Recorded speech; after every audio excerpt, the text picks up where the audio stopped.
Hello and welcome to, an exciting day of the Open Division Overwatch brought to you by Broadcast.gg.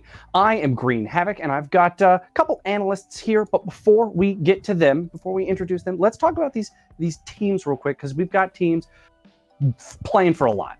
We are in the losers quarterfinals. We are on the verge of that trials run.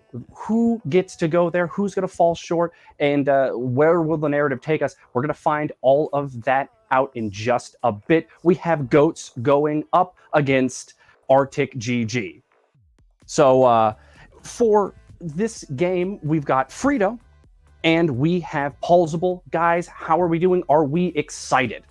Great. Oh yeah, this can only be a great match. So as far as these games go, Frito, you've seen GOATs play a few times. Walk me through their journey here, if you will. Well, GOATs is the two-time Open Division champions, so finding themselves in the losers bracket is kind of an odd feat for them. Not making trials would definitely be a upset, and they would need to win this in order to secure the trials victory, and this would be the first Open Division that they didn't win, if so. But watching them throughout the playoffs, I asked the question yesterday, can old GOATs learn new tricks? Because in their first loss up against Phase 2, they stuck with the Moira play, which, if you've been watching the meta really closely, Ana really shuts that down even in those 3-0-3 mirror matchups because Moira mostly just heals. So the team that has the Ana can play pretty patient, just set up an opportunity to land an anti-nade, and then W for victory. It's almost like landing an ultimate against a really brawly comp like that wants to play together. But GOATs then into the losers bracket run, played up against Dogman Akita, swapped onto that Ana pick, and even with Boostio not able to play, I think he had prior commitments, they were able to grind out that win against the second seed to find themselves here up against ArticGG. So on the upswing, you'd have to consider Dogman a stronger opponent, and the fact that GOATs was playing undermanned with their star player on the bench, as it were, for yesterday's matchup. So they're looking pretty strong going into this, but they still don't look completely comfortable on the patch. They'd much rather be playing Moira, but it's something that they're developing and getting used to, playing around those cooldowns and setting up for the Ana utility to work. All right, so it definitely a lot on the line for them, both in their own kind of team history, and obviously this is kind of the make or break point. But Pulsable, we have another team here, equally gunning for this spot, ArticGG. Do you mind walking me through this, where they've been through? Oh yeah, absolutely. And you know, you mentioned upsets, Frito, and that's exactly what ArticGG have shown us. They come into this as the 15th seed, second from the bottom, and they beat out Dogman Akita in the first round, right? Dogman Akita, who were our second seed, looking really strong. And then they get beat down to the losers bracket by Shoes Money Crew, but they've had just a golden run to get all the way to the quarterfinals as 15th seed. And part of that reason, the reason they've been able to get this far, I should say, is because they're main tanks. These are two players with a lot of experience in the competitive scene. They've been going since way back, even before Apex. Vita Coco and Hot Date, I'm looking for some sick synergy coming out from them if they're going to try and contest GOATs on that 3-3 composition that they so like. Okay, so that's important too, to have tanks that can lead from the front, be in the thick of it, and handle that pressure, because we know GOATs is going to put pressure on that front line. It's just the way they play. Even when they've been trying to go off of this, the 3-3 style, we've seen them still play really heavy onto that front line. So it's a lot of pressure to deal with. So going into this game, where are my analysts leading? Pulsable, we'll start with you. Are you talking predictions? Mm-hmm. Oh man, I'd love for ArticGG to upset here, but I think it's gonna be GOATs. You know, they have a lot more experience. They have a contenders player to provide a good amount of leadership. They're just looking like the more solid team overall. Okay, all right. I mean, those are fair points. Frito, do you go against the grain, or are you going with the GOATs? I'm going to have to stick with GOATs on this one just because of their storied history and the momentum that they've been building, sort of evolving their way of playing the game throughout the tournament thus far. The thing that I would say is the biggest weakness that might rear its ugly head is that their very blasé with their ability usage, including their ultimates. They're willing to try to make fights winnable that sometimes aren't by throwing out ults that might look a little questionable at times, but have either big boom or bust potential. So you might see Gator seemingly put a shatter into a shield that sometimes the enemy either drops the shield in the right timing for it to shatter the entire enemy team, or it gets nothing. So they really want to brawl it out and clutch out these fights. We may see a different GOATS here today. Maybe that was a bit more tilted version of them before, but we'll see how that develops. In either case, I think, especially keeping their composure up against Dogman yesterday, I think the experience alone should be a big factor in this matchup, even if it goes close. But I think it would be unlikely, I think, to see them in a map 5 situation. I think they'll take this at least 3-1. All right. So I like that. So what I'm hearing, though, is for ArticGG to have a chance here, they really need to keep a cool head and not get overwhelmed by frantic and aggressive play. Is that fair to say? Actually, it might not be. ArticGG, supposedly they like to play that aggressive style, but then I'm a little bit worried because I don't know if they can play it on the same level as GOATS, right? ArticGG, they like to get in there, they like to get a little scrappy, but GOATS really excel at that level of play. They invented it almost, you could say. In Open Division, they're definitely the pioneers of it. So ArticGG are gonna have to sort of beat the masters here. Okay, so at their own style. In which case, where would you guys say the lane is for this victory if Arctic were to pull it out? What needs to happen for them to be looking good going into the set? Getting more value out of Ana. I think that is something that GOATS didn't necessarily excel in thus far. They may have improved in a day, but generally either not shooting targets when they get slept or setting up for big anti-nades. They might hit these abilities somewhat, but they're not like creating those big nade opportunities that I think can carry entire fights. So if ArticGG gets more value out of Ana, I think they can end up winning the series. But I think the brawl is going to overwhelm them in any case. All right. Yeah, Ana's certainly important. I would say I would leave it to the DPS. I think they're going to need to know when to pull out Doomfist or Sombra to counter and what maps and points are right to do that on. All right, so it looks like we are ready to get into this game, which means we're going to be sending it over to Rapture and Kenobi. This is going to be a brawling game. It's going to be chaotic. I hope you guys are excited and are ready to keep up with this. Over to you. Thanks, Green Havoc. What's up, Overwatchers? Welcome back. This is Overwatch Open Division Season 3 2018 playoffs in North America, and this is a huge match, a quarterfinals matchup between GOATS and ArticGG. GOATS, the fan favorite, versus the 15th seed, currently the lowest seed still in the bracket, the upset underdog, the destroyer of worlds, ArticGG. They already took out Dogman Akita. They already took out On the Flank, both in winner's bracket, and now they're trying to qualify for Contenders Trials. Whoever wins this will be one of the 4 making it to that stage. I'm Rapture here with Kenobi, and we're starting off on Lijiang Tower. Kenobi, how you doing? I'm doing great. I'm definitely hyped to see this matchup. I mean, ArticGG, the true Cinderella story that we have here throughout this, the 15th seed, as you mentioned, going up against the kings almost of Open Division. So we'll see if ArticGG can get that glass slipper and get themselves a Contenders Trial spot. Well, hopefully they don't slip. It's already raining out here in Lijiang Tower Night Market. And you're right, this is such a huge matchup because GOATS, they're the masters, the desk pointed it out, and they only fell to phase 2, the first seed in the bracket. So right now, GOATS is still a team that could actually win playoffs right now, while ArticGG, a team no one really expected to get this far, they knocked Dogman Akita into losers in round 1, an astounding win, and now we're going to see how far can it carry them through this best of 5. Yeah, and it looks like, just to start out, we're going to be seeing what brought GOATS here. We're going to be seeing a 3-3 composition coming out from them. But on the other side, from the side of ArticGG, we're going to be seeing more of a dive-centric tank line with that Pharah. And Pharah is going to be pretty much unmitigated in the air right now. King is going to be able to do so much damage to this beefy tank line and farm up that barrage very, very quickly, Rash.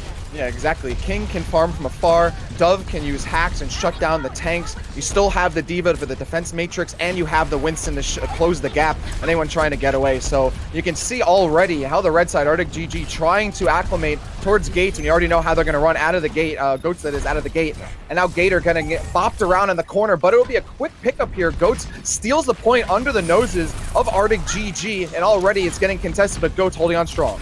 Yeah, what I really like from Goats there is they went onto the point almost immediately, so Farah couldn't do so much damage, but King there gets a huge double pick, already has the barrage rapture. That's huge for ArticGG. Yeah, everyone forgot about King, and he just moseys on in the background, gets 4 kills at the end of this, and enabling the rest of the team to just bully the rest of Goats off the point. But Goats has already taken up about 24% now. That is Dove still waiting on the EMP, so the next fight's going to be a doozy. Yeah, that's a quarter of the way, but they have to figure out something to deal with King right now, Goats. I mean, King had that barrage already. The nano boost already had come out already from MJuly, and Dove has this EMP, and as we know, Rapture EMP, one of those moves that can win a team fight almost by itself if hit correct. Yeah, and Goats without their own Sombra might not have a solution to Dove immediately. And there's the dive out, but Vita Coco getting out of harm's way. There's the EMP, and then Vita Coco turning around, gets rid of Boostio, 6v4 advantage for ArticGG, and they're going to press it back towards Ramen Noodles. MJuly gets Gator, 6v3, and there's nowhere for Goats to go. They have to run back to spawn, and now ArticGG takes the lead. And just like I said, those EMPs can be huge and win fights almost by themselves. Dove there with the huge 6-man EMP, getting everyone out of that fight early and just letting King rain the damage from above. And King already almost close to another barrage, but there is the sound barrier on the other side to maybe counteract some of that damage that might be coming somewhere. Rally comes out, King with the barrage.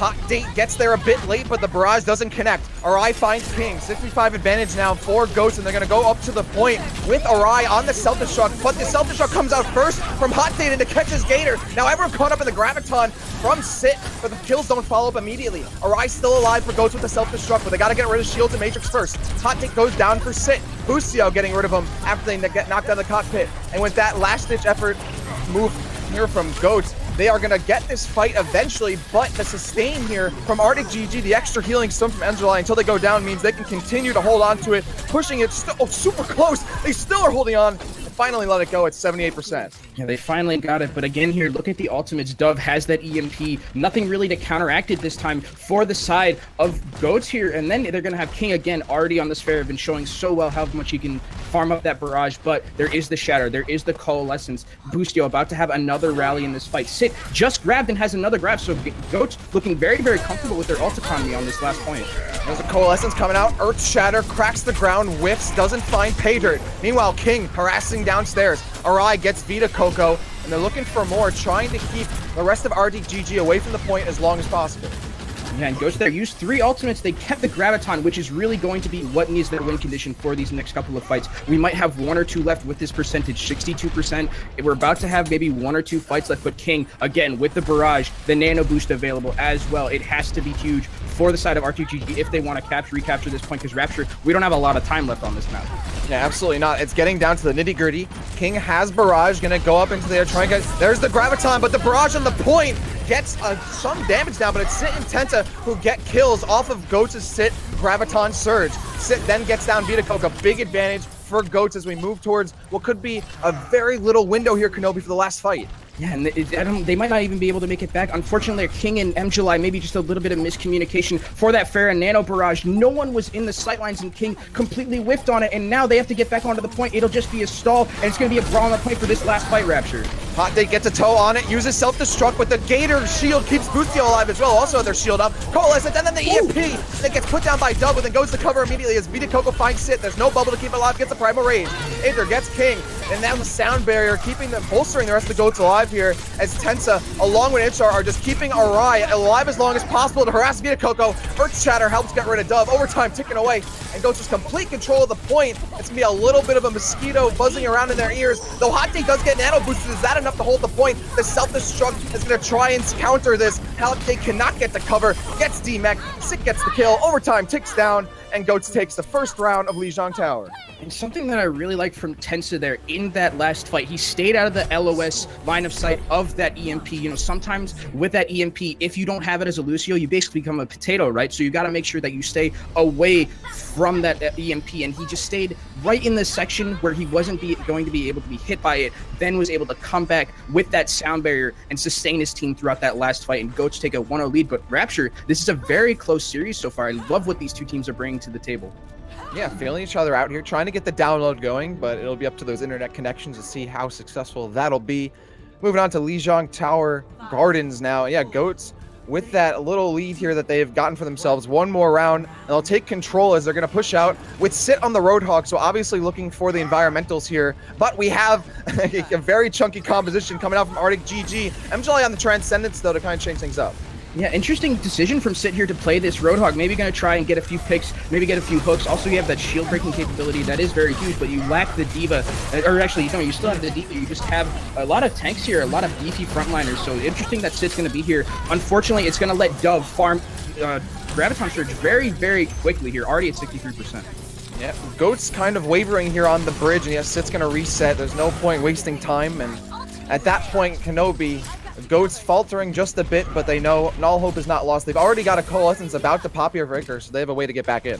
Yeah, but Vita Coco is going to have this shatter, and as we've seen in those last fights, Vita Coco, if he can hit them, Gator has to play those mind games with him. We saw yesterday Gator was doing a very good job of making sure he blocks those Earth Shatters. Seems like a Reinhardt connoisseur himself, knows how to play that 4D chess you need for that Reinhardt Shatter battle, so I'm interested to see who comes out on top of these two. Now the backdoor push goes in, Earth Shatter, and it finds 4. 2/3 of the team of Goats get put on their backs, and now a 6v4 situation for ArticGG. They're going to push this aggressively, and why not? And now with Tensa and Busio both down, only the Moira can stay alive here for Goats. That's the only healer they have left, but there's no DPS. ArticGG convincingly winning this fight, and now they're getting close to that halfway mark here on the Gardens level. Vita Coco calls checkmate there on the 4D chess battle that I was talking about earlier, gets mind games Gator enough to where he can shatter and gets that huge 3-man shatter into the backline. And now, Rapture, look at the ultimates here for ArticGG. You have 4 into this next fight, and Goats doesn't even have 1 to speak of. Goats trying it once more, going the same way they did last time, but Gator's going to have their Earth Shatter during this fight. Both rallies pop. Dove has Graviton, though. Arai has to be in position to suck that up, and now Hot Date has theirs as well. There's the Graviton, and there's going to suck them all up. There's no defense matrix, and then Hot Date confirms for the 2.5. King steals the kill on the Baby Diva, and Felty, Busio, and Icar have to go down whether they want to or not. ArticGG holding on absolutely strong here, Kenobi. We've been seeing this combination a lot more, this Graviton Surge into Diva self-destruct, and really good job from King there to make sure that he stunned Gator before he could do anything, make sure that he got him, make sure the shield wasn't there so that the DMP, the self-destruct could be huge. Great job from them now, and look, again, MJLA still has this Transcendence, so they can sustain on the point. 93%, it's last fight territory for Goats. Once more, for a 3rd time in a row, the Earth Shatter gets blocked. Vita Coco doesn't hit. Now another Earth Shatter, and that doesn't hit either. It gets blocked mostly by the pillar in the middle. There's a Transcendence for MJLA, 300 HP per second, 99% here for ArticGG, and they have control of the point and the sound barrier from Felty. There's almost no way for Goats to break through. There's almost too much healing, and they have very little DPS to do it. Vita Coco finds her eye, overtime ticking away, and this is going to be a 100-0 victory here, Kenobi. ArticGG coming out full sail and bringing it to a round 3 on Lijiang Tower. And maybe it was a little bit of hubris coming out from Goats. They're putting that Roadhog into that composition. Roadhog can do a lot of shield break potential, but you are such a big target and have so much health that you can let the enemy Zarya farm up on you, get that Graviton very early, and then you're foregoing a Zarya for yourself, so that means you don't have that Graviton. Sit took a very long time to farm it up, even when he got back switched onto that Zarya, had it at the last fight, didn't even use one, so maybe a little bit of an interesting choice there coming out from Ghost that came back to bite them in the end, but great play to ArticGG to capitalize on something like that. Yeah, and why not start off strong here? Like, don't give Goats the opportunity to run out of the gate with a 1-map victory. I mean, ArticGG, again, the upset underdogs. Can they take out Goats and start it up right here, Kenobi? But we're going to Control Center, where the chunky compositions that we're seeing both of these teams just flourish, and it's going to be an absolute war between both of these teams. Who can get down the Reinhardt shield first? Who can demech the Diva? Who can get these supports split up from the tanks? It all comes down to this. And right now, it's an aggressive push from ArticGG, not giving Goats much room to work with, but then Goats rushing right back as Gator gets aggressive and finds Vita Coco. 65 situation here, and then Felty gets caught out, and Busio will clean up that kill. There's really no way for ArticGG to hold, no point wasting time. They're going to reset. And right there, you see the value of the Ana on this map and in this 3-3 composition. Gets that huge purple onto 3 members, especially Vita Coco. Goes down almost immediately in Rapture. As we know, once that Reinhardt is out of the fight, that main tank, and you have your own, you can just hit that W, run at the enemy team, and get a couple of kills and win that fight. And they take control of the point here with a good amount of time, with a good amount of, ultimate bank in their name. And look how much farther Sid is on this Graviton Surge. Gets it over Dove, not on there, and then Sid, Gator taking it away. And look at that, the nano boosted Reinhardt. You can't stay alive on that. And Gator and Booster are going to have their ults for the next one. There's the team kill. And Goats right now, complete throttle on the point. Hey, maybe didn't even need the nano boost. Iker just kind of threw it out. Let's end this fight quickly. Let's make sure that everyone in that Graviton is dead with those Reinhardt nano swings. And again, you mentioned it. Just a Graviton and a nano to win that fight. Gator has his shatter. Boostio has the rally too, but Vito Coco with the chatter. It's huge Rapture. Oh, my lord, the Arc Chatter. Oh, it's the entire team. And Goats not even letting ArticGG get a sniff outside the choke point right there. And 52% now and gaining for Goats. They not only have that, but they're still not that far behind in ult either. Yeah, they have a pretty decent ult economy for the side of ArticGG. They have this Graviton from Dumb. It has to be huge. And if Arai needs to maybe just eat this because it is their win condition right now, this Graviton. If this Graviton can land, it can get them onto the point. Maybe they can put a defense onto this point. But 70% Rapture, last fight territory here coming in for ArticGG. Oh, and Dove sneaks in the Graviton at the tail end of the defense matrix of Arai, but the kills don't come easily. Now Arai with the self-destruct, thrown onto the point, doesn't find Pater. A Seldon's barrier, and another, oh, I think the Graviton got sucked up there. They're not gonna be able to find too much off it. ArticGG, Dove going super low. High charge though, Sick gets 2. Dove demecking Arai, there's another self-destruct on the point, and Hot Take gets Tensa. Capturing his ArticGG, just in the nick of time, but Coach still has a presence on the point. Gator with a nice Brett 50 cal fire strike on the Vita Coco, but Gator's the only one left alive near the point, except, oh, actually Sit and Ana are still getting close. Yeah, Sit goes right on, bolstered by the Honor, and it's still not over. Goats all of a sudden swinging right back in their favor. They are not letting ArticGG get away with this, and with Dove another Graviton thrown down, keeping everyone in place. Gator, oh, Dove is at 30 HP, get all up. ArticGG, oh, the purple, lose another purple. Oh, Goats will not let ArticGG get a single percentage point there. 2-1 victory on Lijiang Tower. They're going to take the set lead 1-0. And Iker, the absolute savior of that last point on the Ana. The desk talked about it a little bit, actually. They would want to see Goats use that Ana a little bit more. Frito mentioned it. Just see how it looks to play that 3-3 with that Goats, with that Ana in it. And they did such a good job. Iker, in that last fight, getting those purples, getting the healing onto his main tanks, just being basically by himself in that backline because there are no way to dive into him. So Iker, really good job there on that last fight. And Goats now 2 wins away from securing another Contenders Trials spot, Rapture. Yeah, but Kenobi, look how close that was. I mean, even though it was a 100-0 victory on that last portion of Lijiang Tower, I mean, right there, that was really anyone's game. ArticGG putting Goats, giving Goats a run for their money, a run for their Blizzbucks, I should say, already in the set. And this, I think, sets the tone that Goats might be able to get away with maps, but ArticGG is going to make it as hard as possible for them. And that we'll see, can that affect Goats' stamina through this set as we move into our next map, which will be Rialto.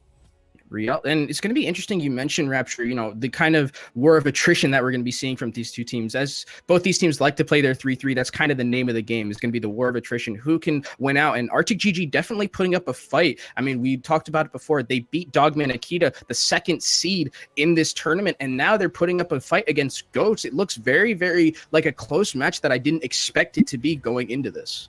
Yeah, right. Well, ArticGG though, again, they are the 15th seed in this, right? So 15th seed. 15th seed. They are the lowest seed still alive in bracket. I believe they're still the only double-digit seed still alive in bracket. So right now, I mean, ArticGG definitely, as far as the playoffs were concerned, not expected to get this far, and now they are within still. I mean, they still can win 3 maps and qualify for Contenders Trials. If Goats doesn't qualify for Contenders Trials and ArticGG is the one to do it, I think absolutely that would be an explosion, a super hype.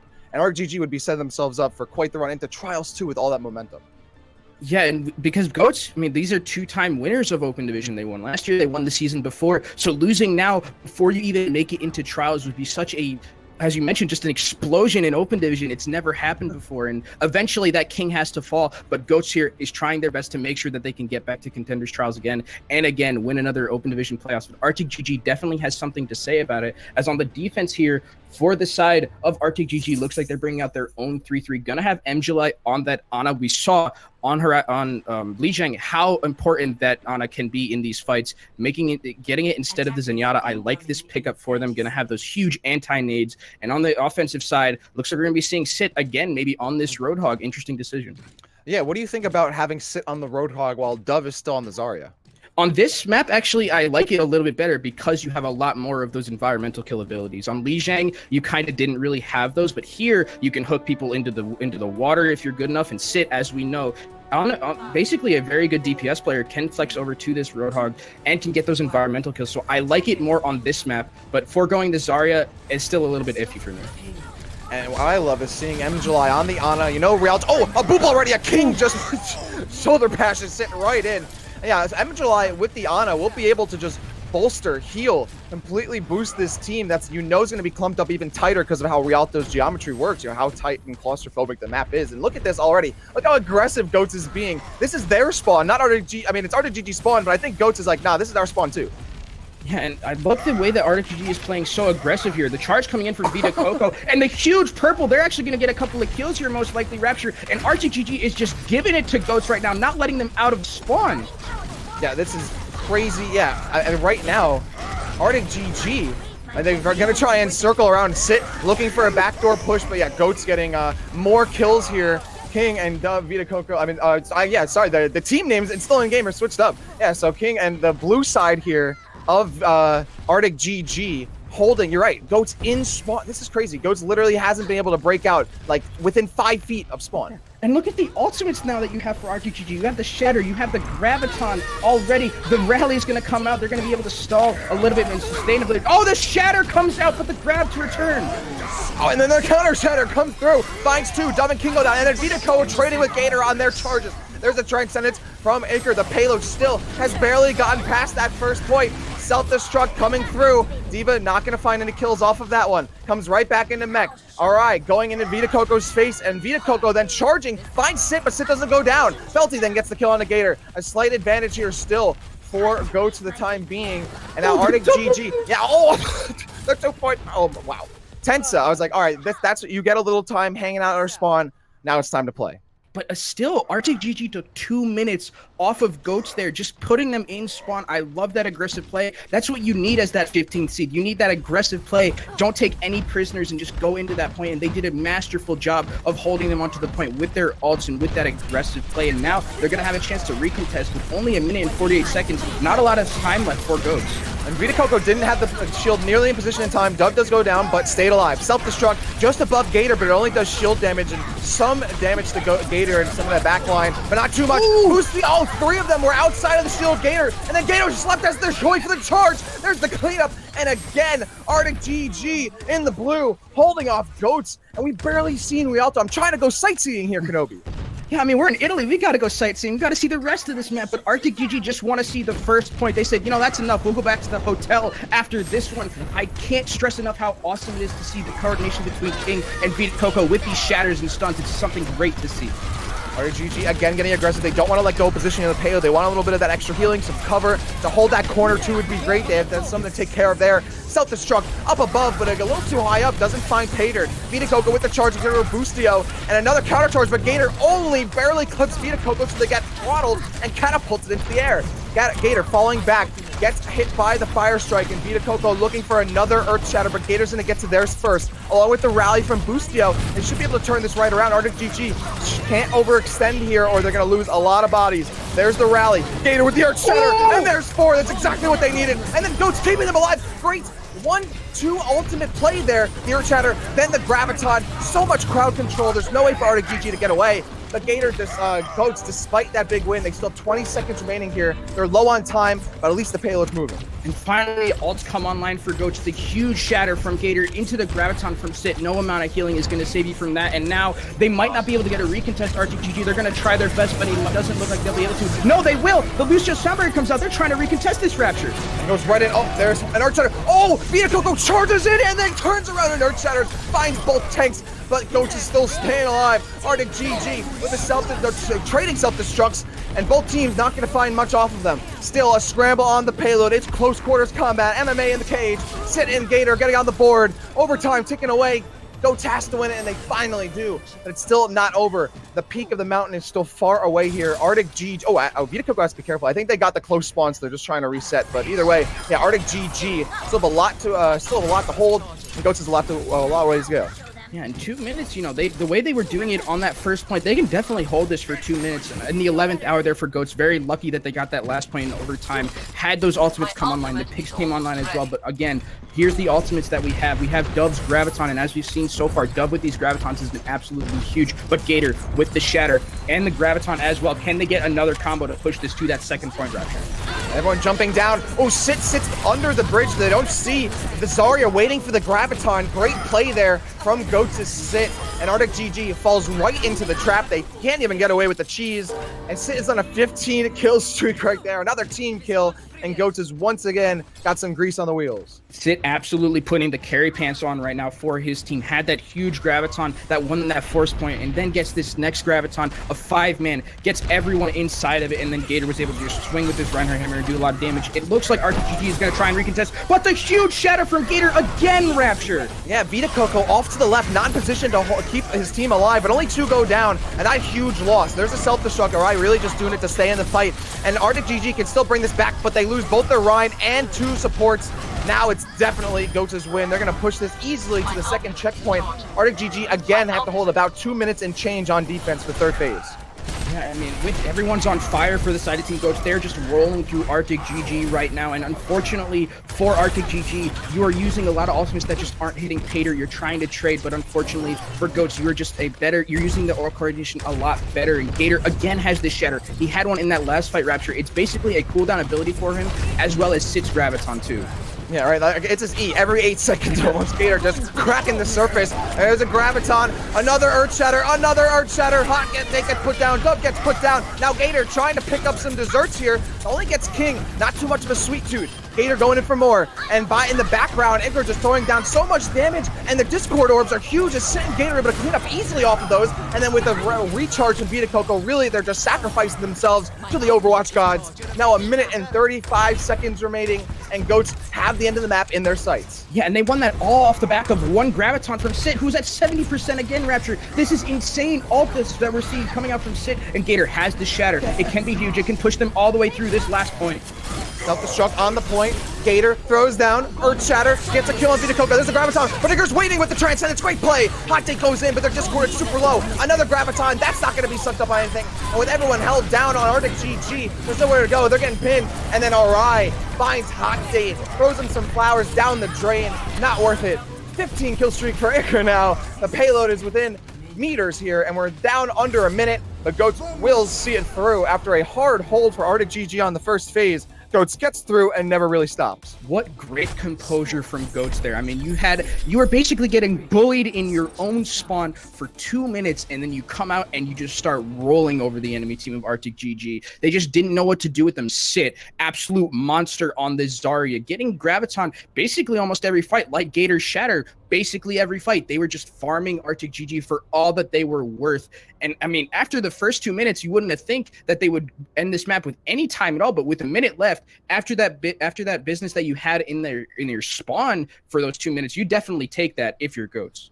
Yeah, absolutely. Honestly, I feel like every time I looked up Kenobi at Goats' like players, Gator had ult. Gator had ult. Icar had ult. It had ult. Like I was like, well, Jesus, like it's just. Did they Everyone's actually on fire? Did they pay like Blizzard? Like, hey man, we just need that forever ult charge. They got the pre-order bonus for Overwatch, so they always we have forever ammo. Why not get us that forever ult charge? Come on. That's true. Why does it stop there? We have the technology. Yeah, it's 2050. Come on. And ArticGG, they have the technology. Do they have it in them to make it through? This is still not over for them yet. Rialto is a map that is historically expected to be held pretty much at the first phase, but 56 seconds is nothing to really, kind of spit at, Yeah, I mean, you definitely don't shake a stick at 56 seconds, especially again. In general, yeah, just don't do that. Especially if you, with the way that, again, like the way that the first 2 minutes went of that map where you're just getting bullied in spawn, you definitely take 56 seconds. But I'm interested to see what ArticGG does here, because ArticGG had that really good defense, and then it kind of fell apart for them just because of Goats' composure, and ArticGG kind of lost their composure a little bit. So I'm interested to see what they're going to bring out here. As on defense, it looks like they're just sticking with what won them that first round. Sept on the Zarya, Gator on that Reinhardt. They're going to see what they can do. And on the offense, we're going to be seeing, again, another 3-3 composition. MJLag going to be on that Ana. Was huge when he played it on Legion. And but not having that Zenyatta, there's no Transcendence, no Discord Orbs. Really, MJLI has to be on point here. I'm against Iker Zenyatta, who's just really been so efficient on that Omnic. And that payload has already made it farther than we saw in the first phase already over the bridge. And everyone has to be careful as Tensa zooms right in, doesn't get any right clicks until hitting Vita Coco, but they're already past the bridge. Dove finds Boostio, and already ArticGG will be able to get this payload moving a bit. Goats losing left and right their tankiest characters here, as Rai also getting D-Mech towards the tail end of that real at the end of this fight here, and ArticGG just moseying down. Kenobi, they're really not letting Goats get very far. Like this is the match they want to win. They gotta win it. Yeah, I mean, they seem like they definitely just want to win this map, but again, look at these ultimates here coming out from Goats. They have the Graviton from Sit. Gator close to ult. The Transcendence is going to be able to counteract Dove's Graviton here, so this is going to be a recontest. This fight could set the tone for everything else we see on this map, Rapture. King going in with that extra range lunge that boosts back the rest of Ghosts, and now everyone's caught in the Graviton on the Ghost side, just all away from the payload, but not far enough to hold it away. There's Earth Shatter, and ArticGG getting clobbered by it, and alright, for good measure, self-destructs Dove, and there's finally the hold. That'll be the ArticGG squad getting slaughtered at the 2-minute and 35-second point. Gator, you absolute madman with these shatters. It's the huge 3K shatter, and that's why actually a lot of teams have been taking Zenyatta a lot more. It counters the Graviton with the Ana. You kind of lose that ability to have that Transcendence, as you mentioned earlier. So Iker doing a nice job of getting this Zenyatta and getting that Transcendence early, but Vita Coco now has his own shatter. Felty has the sound barrier as the Seltzer is going to come out just to zone him off the point route. Yeah, trying to create some breathing room here, but already Goats just not letting any room be taken. No real estate here for ArticGG. Earthshatter gets put down and finds Tensa, and I've pretty much nothing else there. So Goats waiting through the storm here. The waves are nothing for them. And with this payload pretty close to the checkpoint here, it's still Goats again holding on strong just below the 5-meter mark here, Kenobi, and below the 2-minute mark. Felty's sound barrier just a little bit too late. King got bursted down immediately at the start of the fight, and he definitely wanted to save him with that, but unfortunately it was just too late. And in these 3-3 compositions, once you lose your Brigitte, it is very, very hard to keep that sustain on the point. And look at the ult economy. Again, Sit, another grab. Gator about to have a shatter. And Iker, again, like we've been saying, always when we look up there, these three have their ultimates, and they're the most important ultimates in this game right now. And you're going to see this backside push here. Now the high ground controlled by ArticGG. Goats rotates, and the Graviton holds ArticGG in place. Tensa's waiting on the sound barrier too, so Goats has to sustain, has the healing to stay alive in the armor. There he is, goes down. There's the sound barrier. Gets D-Mech is Hot Date, and Goats not letting ArticGG's flanking maneuvers work. But Vita Coco and Hot Date all of a sudden turn the tables and force the Transcendence out from Iker, but it's a little too late here. The self-destruct comes out. It's not going to find much kills or really anything at all as Hot Date gets right back into the cockpit and gets right back into the fray. Now Tensa still up high on the Lucio, holding strong in the payload, keeping the team alive, but Dove gets the 1.5, charged in. Now look at ArticGG not letting go, and Goats will be able to, Goats will fall back. We're gonna have 3 minutes and change here for ArticGG, and a bit of a stagger. They gotta get the Zenyatta as well. And look at the ultimates here. A lot of crowd control for ArticGG.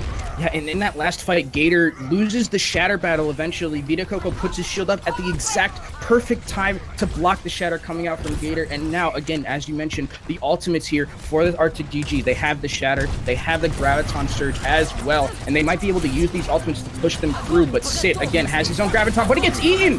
Oh, it does get eaten. Vita Coco charges right in. The other Graviton doesn't, but no kills are part off of it. ArticGG still cruising through the second phase of Rialto, and that's a huge eat on that Graviton. Goats trying to retreat, trying to get out of dodge with their tail between their legs. And they're not going to lose bodies, but look at how much room they're getting here. Just in time to get some corner cover. Now MJLI has the nano boost. It's that front line. Oh! Vita Coco cracks it right down. A huge Earth Shatter, and ArticGG has to push that. Goats has nowhere to run. They have to run away down mid against this nano boost Reinhardt. That means they can't contest on the second checkpoint. And now ArticGG trying to get even more room to make this third phase even easier. All this charge from Dove, and Dove is about to get Graviton. Pushing even more aggressively. 90% here. Iker also has the Transcendence and Tensa on the sound barrier. But instead of getting too greedy, great play, ArticGG falling behind, or falling back. Fall behind, but I can't stress enough how awesome it is to see this combination between Brigitte and the Reinhardt. Another Shatter comes out, but it's not blocked. The Transcendences, all the ultimates are coming out right now, Rapture.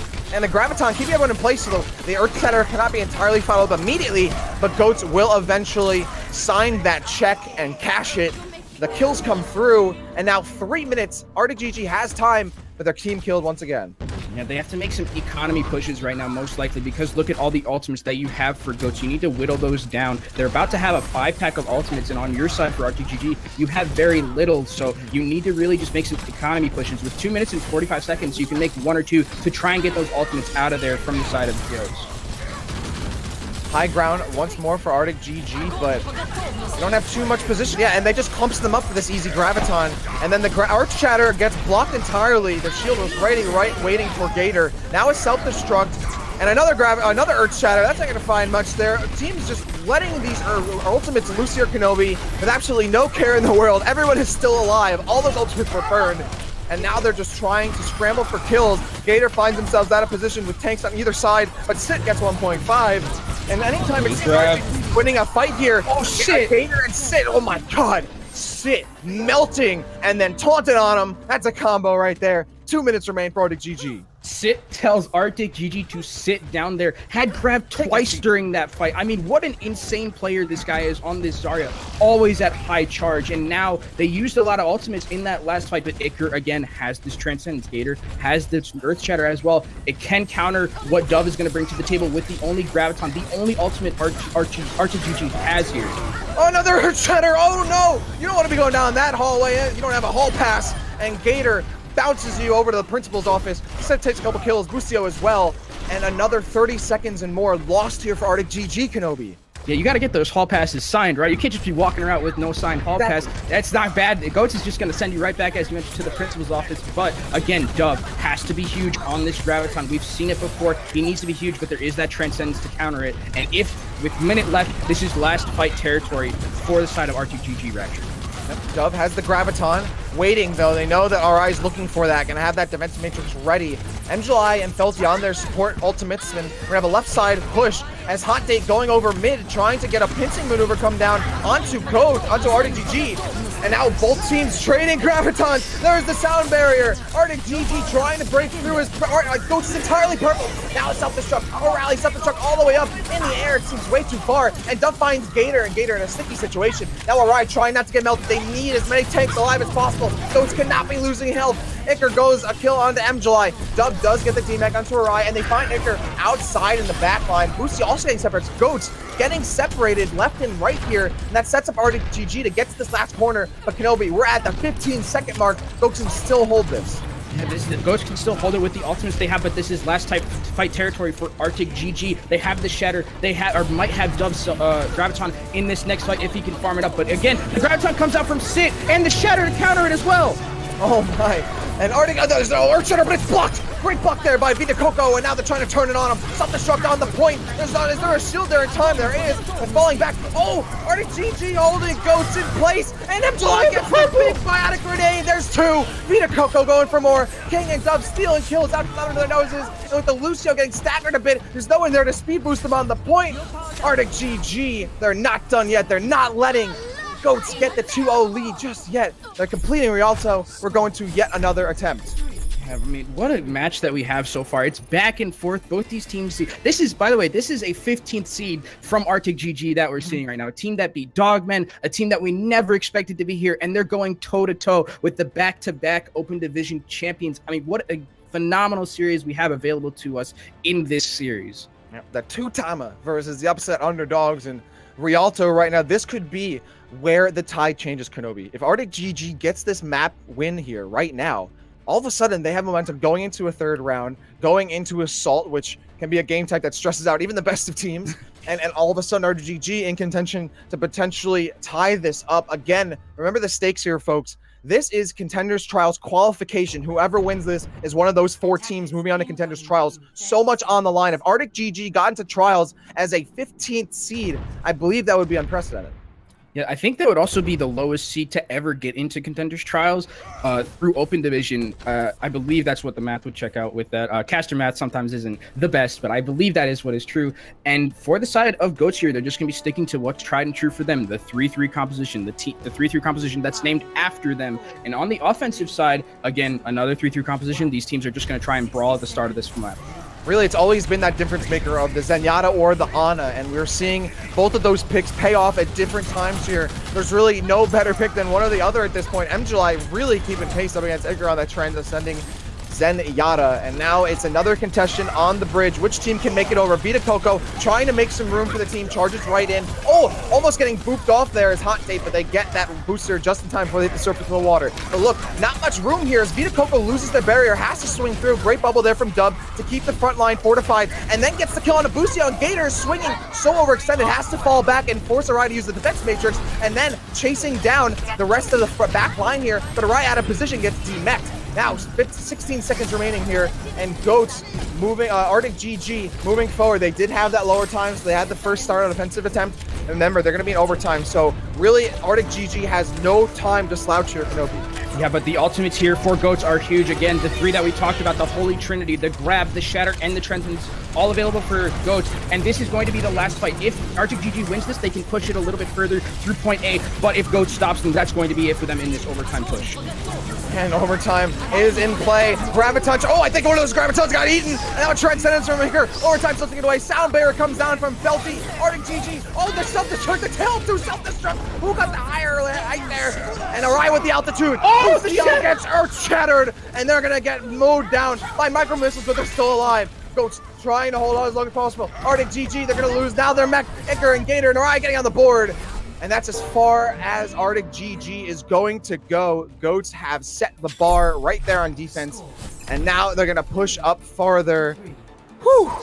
Kenobi, Rialto's not done yet, but I mean, Goats have set themselves up for another win. Yeah, very well. And we saw in that last fight the difference between the Ana and the Zenyatta there. We saw how important Transcendence can be with that healing and with that sustain you give their team, saving themselves from so many ultimates coming out from the side of ArticGG. And now for ArticGG, they have to put up one of those immaculate defenses that we saw before, making themselves have that 2-minute defense. I'm interested to see if they're going to go and just be aggressive, because if they be aggressive but they lose that fight early, it could be disastrous because they might not be able to get a recontest, and Goats might be able to just farm their ultimates and push all the way through to a 2-0 victory. So it looks like they're actually just going to play more back and more safe towards their own spawn.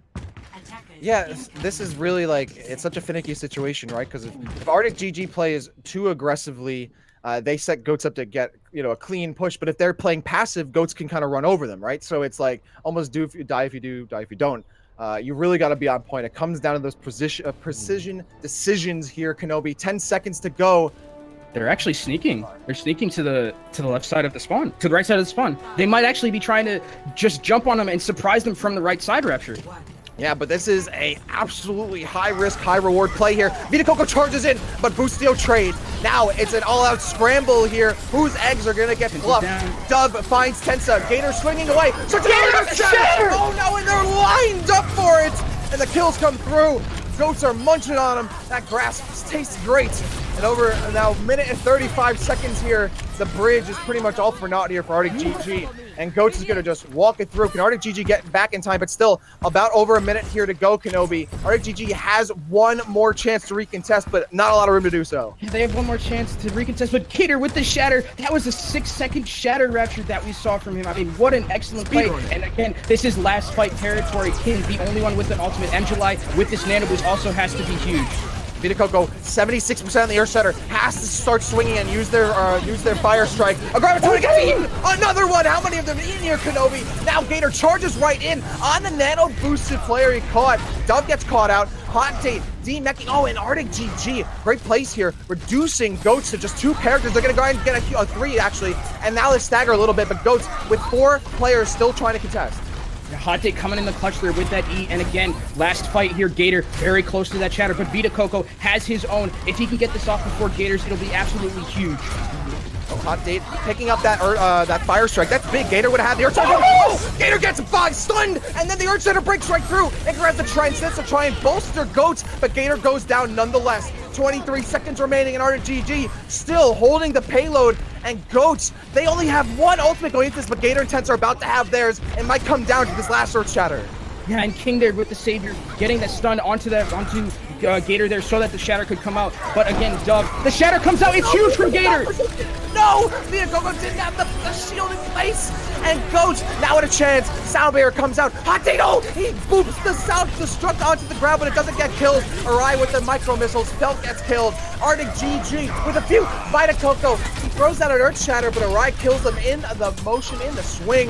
It might have cracked, but Kenobi, ArticGG, nowhere to be found. Goats finally biting their way through, gets to that VIP golden box. And after that Rialto map, it is going to be a 2-0 lead for Goats over ArticGG.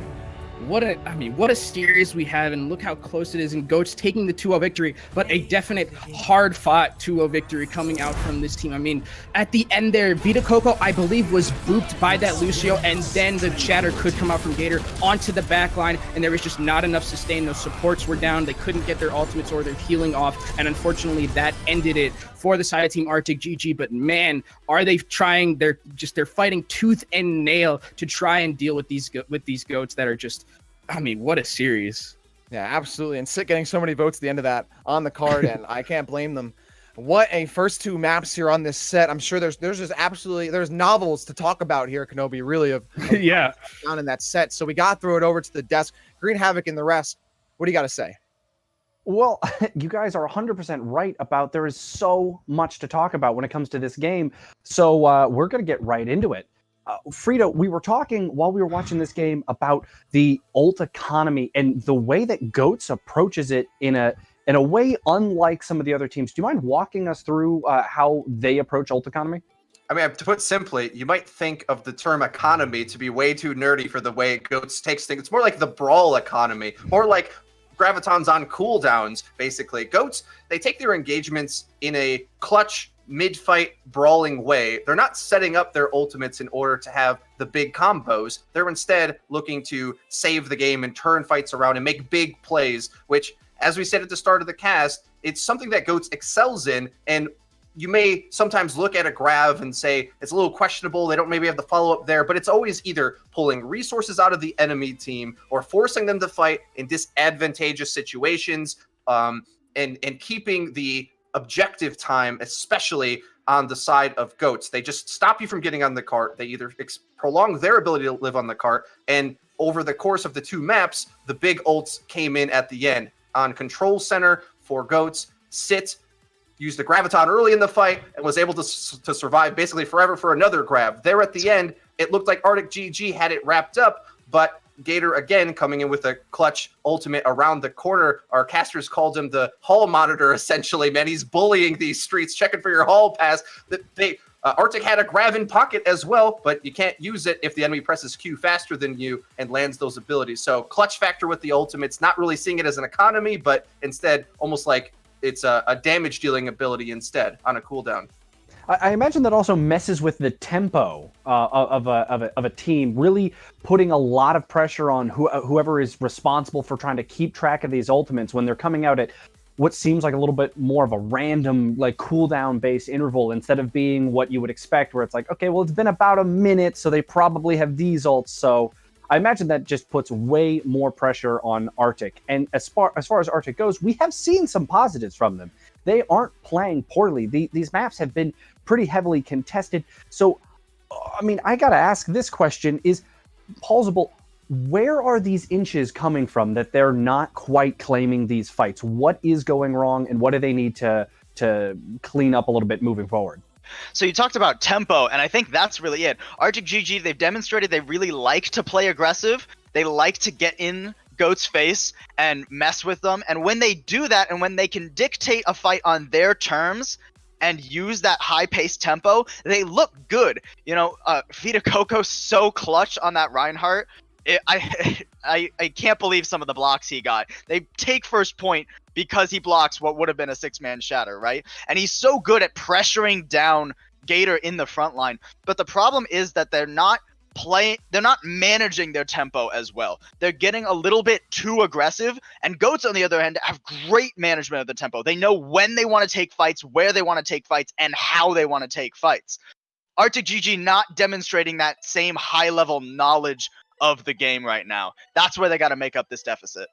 Okay, so if you were Arctic and you're in this position, you need to start that turn. What map would you send it over to? Well, I think no matter what, we're going to Horizon, right? Both these teams have loved the 3-3, and when we saw the Devo Winston come out from Arctic way back on first point of Lijiang, right? They didn't exactly win it out there. So I think no matter what, we're going to Horizon. The 3-3 composition much better there. Arctic, they're just gonna have to play it better. They're gonna have to get up to Goats' level and then some. So, okay, so we're going to be going over, and it does look like it is going to be Horizon, so that was a perfect pick for where we would be I going. definitely didn't just read it off the screen and talked about it. Well, Why would you assume that? Well, hey, I was going to give you credit. I wasn't on that screen yet. So, I got to ask, though, are we sticking with our picks? You both went Goats. I decided to be the, against the grain for Arctic. Are we staying with our picks? We'll start with you. Well, yeah, there we go. Oh, confidently saying, yeah, no problem. So, what about you, Frito? You staying with your Goats pick? Ultimately, yes. I don't think that it looks like ArticGG is going to be able to win the mirror match, actually, because Ghost just understands it better. They know how to fight, where to fight, and how to clutch out using ultimates, which if you run this composition, you got to be comfortable using ults in bad spots, but still making it work. It looks like it's a bad spot, but it's not actually. It's setting up for clutch plays, and I would like to see those DPS heroes maybe again. They pulled it out on Night Market to begin the series, and it looked like it could have worked. They ended up losing the objective time there, but they may have to go to some anti-goat spam here on Lunar in order to win out on the defense. Otherwise, I think they're going to struggle. But even playing squishy damage characters get run over by the 303 comp as well, so that's not surefire either, but I think that's probably their better shot in order to win this series. I mean, Junkrat on this first point on Horizon is killer, right?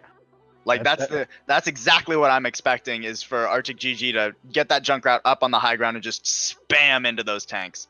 Exactly, and that's the thing I think I like about Horizon is there are some of those different attempts at the defense that you can throw at Goats, maybe catch him a little off guard.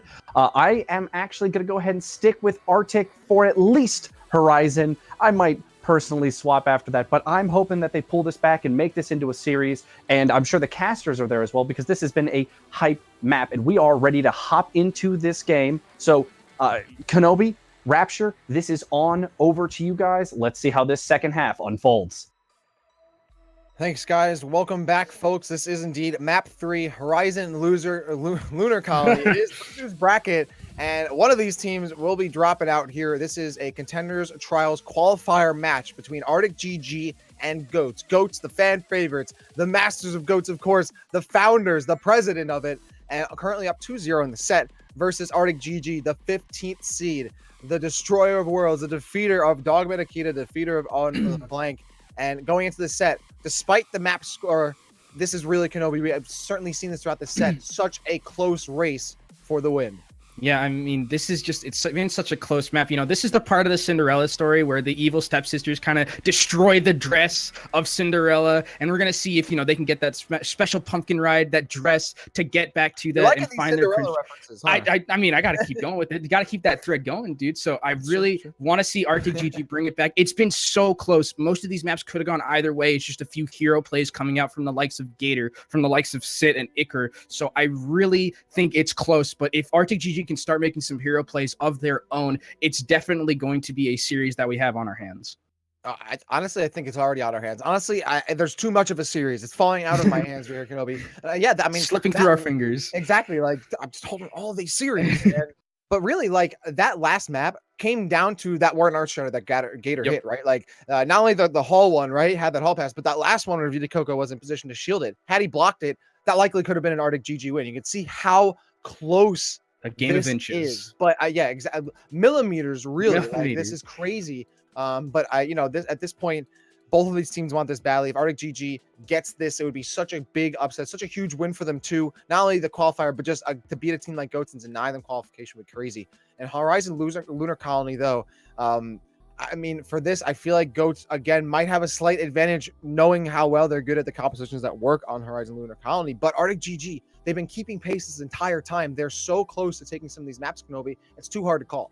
Yeah, it's been pretty even when they played the mirror 3-3. Just the interchangeable thing we've been seeing a lot from both teams is whether you want to pick the Zenyatta or whether you want to pick the Ana. And as you mentioned, we've seen a lot of how both can make their mark on a team composition. Zenyatta has that transcendence in those Discord orbs that can really sustain fights and do some extra damage. But again, on the other side, you have that Ana who just has those huge anti-nades. Nano boost can save your teammates in the most dire of situations. So I'm really interested to see which team continues the trend to either play the Zenyatta. We've been seeing Zenyatta a lot more from Iker than we have from MJuly, who's been on the Ana. I wonder if that's going to change at all when we go into Horizon Lunar Colony.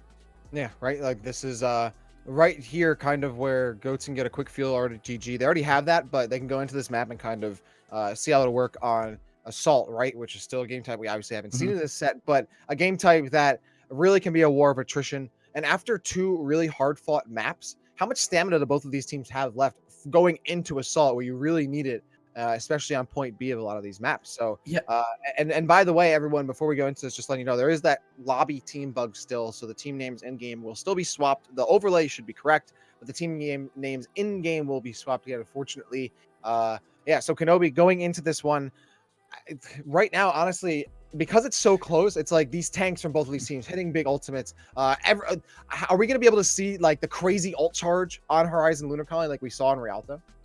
We could. I mean, depending on what, how aggressive these two teams want to play. I mean, on Rialto, it's a lot more, there was a lot of brawling happening and, the card is moving and Sit is just farming ultimate, just like nobody's business getting it. Like I said, basically a cooldown ability, had won every fight. Same with Gator and Iker. So you can definitely see that high charge rate on this map. It's not as ground focused, this map. There's a lot of high ground available to you, except on that second point where everyone just just jumps into point B and everyone starts just fighting each other. But I'm interested to see how ArticGG kind of deals with this composure-wise, because this is probably a position that Goats has been in before. They have a lot of the experience with these players. They've been in contenders trials already. They know how to, they know how to close out games, right? They're not going to get flustered by anything that's happened. They're just going to take these and go. And ArticGG, I want to see if they have the composure to bounce back. They definitely bounced back after a tough loss that they had on round 1 and played basically Goats to a T. Just that one shatter, as you mentioned, in that last fight, what pushed them over the line for Goats. So I really want to see how ArticGG comes out on this map. Yeah, absolutely. And it looks like Goats might be making a substitution. Not entirely sure. We're still getting ready into this map here. Both teams just getting settled for a third map, but hopefully Goats isn't trying to ice ArticGG. It won't work. That's already their type. Yeah, right. You can't ice Arctic.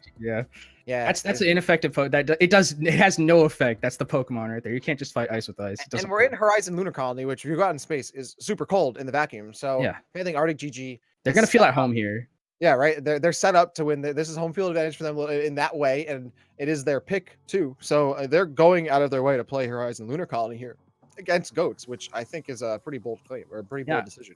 I mean, they could have gone to Volskaya too, which is, that's also a home field for ArticGG. It's very cold in the winters of Russia there. So I'm interested to see what they bring up. We've seen actually on Horizon Lunar Colony specifically, we've seen a lot more Torbjorn and Torbjorn, getting that rework. Maybe he's going to get that one last hurrah with his Molten Core that gives you that level 3 turret. It's something that we see a decent amount because you can just have that Torbjorn turret somewhere on the high ground, especially if you're going against something like Goats, where not a lot of vertical mobility with Goats. You can just have that Torbjorn turret just farming away onto those shields, onto those health bars, and farm up your Molten Core. And then that's when the turret starts to do some real damage. Well, I mean, I would honestly, Kenobi, to be honest with you, be surprised if there's a Torb that gets thrown out here. I think there's like almost too much on the line to, put your faith in that composition around Torb, but we'll see. We still have one of these players getting ready in a quick little bit. We're going to come right back, a quick break here. And once we come back, we'll be jumping right into this third map. So don't go anywhere. More Open Division Season 3 2018 NA playoffs coming your way in just a little bit.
Welcome back, everyone. Sorry for the delay, but it is time finally for map 3 here of this losers quarterfinal setup here. The matchup is between Goats versus ArticGG. What's on the line here? Contenders Trials qualification, and currently Goats is up 2-0. The team names will still be swapped in game. Apologies for that, but the overlay will be correct. And it's still myself, Rapture, here with Kenobi, bringing you the third map here. Kenobi, you ready to get into Horizon Lunar Colony? Definitely ready to get into Horizon Lunar Colony, a map we hadn't seen too much of before the rework, and now with that rework that we saw a couple of months ago, now we're seeing it a little bit more in this open division trial. So it was the pick by ArticGG, as you mentioned in that little break that we had there. So I'm interested to see what they bring out on this map, since it is their map pick. Maybe, like I said, some Torbjorn could be coming, maybe some cheesy strats. You know, put everything out on the line because this is your tournament life here. You really want that Torb? I do. I really do. Who's paying you? Getting paid in IKEA books. Are you getting a bribe to talk about Torb, or is it something you're genuinely passionate about? I think it's on this map specifically. I actually think it's pretty cool to see because you just have the Torbjorn turret and you have to make the enemy team make a decision whether they want to just ignore it or not. And if they ignore it, you get a lot of free damage and a lot of free ult charge, and then you can farm it to Molten Core. And Torbjorn with Molten Core, you get a lot of armor. You can just walk in with your hot Cheeto shooter, as I like to call it, and just pump out the damage onto those big tanks and get. That being said, you know, Dove and King, they're on the Sombra and the Far. What do you think about that DPS lineup on defense? So I definitely think Sombra is a really good pick, just in general, kind of the DPS of choice for most teams right now. King on that Far is interesting because there's someone like Boostio on the enemy team who is a top 5 ranked NA player and always on these Widowmakers. He's huge. He has montages made of him, so he's definitely one person that can counter King in the air here. Yeah, and definitely going to need that contest. Boostio with the Widowmaker is going to have that Far on in their sights here, and ArticGG. It is Goats going to be moving in on the red, and Boostio gets the pick on the Felty. Doesn't see that the Widowmaker was moving on the right side there. As Vita Coco picks up Iker, though, there's still a little bit of a trade. Now we're going to get a little contestation here from Goats as they're pushing up on offense in the red, while alling in the blue. ArticGG still on the perimeter of the point, trying to get shots on without taking too much damage, but King's having a hard time doing so. Sit and Gator pick up kills. The tank line has been eradicated here for ArticGG, and with 3 minutes and change left here, Goats has an absolute dominating control of the point. King gets down at the end, and now it's about 3 minutes here for Goats. Will be a slight contestation for Dub, but Dub, oh shit, great play. I saw the translocator, waits for Dub to pop out, and that'll be a big pickup here for Goats. Very swift, and Goats takes it, Kenobi. So I believe in that last fight, I think ArticGG most likely thought that they were going to be going up against a 3-3 composition, so that Pharah could pump out a lot of damage and be uncontested. But they bring out the Widow and they bring out the Genji. Pharah can't really do much against those dive tanks. Unfortunately, didn't farm up very fast to that barrage, and now he's going to be having King switch over to that Doomfist, who is really good on this last point for stall capabilities. Oh, there's the EMP thrown down while King following up on the Doomfist, but not finding any kills. Sit gets him in cover and cuts him down. Boostio demecking Hot Date, and there, yeah, a Belay getting popped out, and not too much off of it for Sit, except the kill on the Hot Date, though. It's still more than enough here. Goats getting all these kills. Vita Coco, Felty, and King, the only ones able to contest. There's the Transcendence, though, just in time there from Angela, and then King and Vita Coco following up off of that, plus the added boosted healing from Felty means that Goats is unable to break through. King forces them back, and that's a hold here, Kenobi. But look at the time that Goats has. 5 minutes and 53 seconds. Yeah, about 6 minutes basically to this last fight to get that last point. But this is one of those maps where it's very hard to get that last point. You know, sometimes, I know you guys have all played solo queue who are watching, you get those points where you're like, oh yeah, we rolled first point, and then you get full held on second point. It's the worst feeling. But they are going to have a couple of ultimates coming into this last point. They're going to have the Sound Barrier, which they could use aggressively. Sit, going to be switching over to that Sombra. So the Sombra to counter Dove Sombra, as Boostio gets a pick on the Felty. He's got magnets in his guns for Felty's head. Yep. Oh, and getting the DMAC on the Hot Date, though. Tenta will steal the kill. Now getting harassed a bit by the Winston. Boostio looking for some high ground here, but King's waiting there on the Doomfist, though. They will fall back, and then Boostio gets rid of Vita Coco. Looks like Yana just barely whips, goes for another shot, gets a body hit. Now, the boosted King Doomfist gonna use Meteor Strike to stay alive in the fight, while Boostio, almost getting out of the way of the EMP, but Dove hits a few more. Now Dove moving up farther. Boostio barely whipping some of these shots. Going up on the high ground is Dove to contest them. Boostio, though, hits a big hit shot, 2 inches away from the forehead of Dove, but Hot Date will clean it up there. 4 minutes and 50 seconds.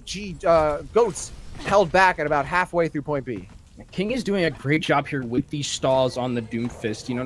He's not showing up in the kill feed too much, but he's just doing enough to make sure that the rest of his team can come onto the point and save him. And there at the end, he had that meteor strike right onto Iker on the Ana, got the healing out of the way. Great target selection from him. And now Sit with this EMP could be huge to decide this map.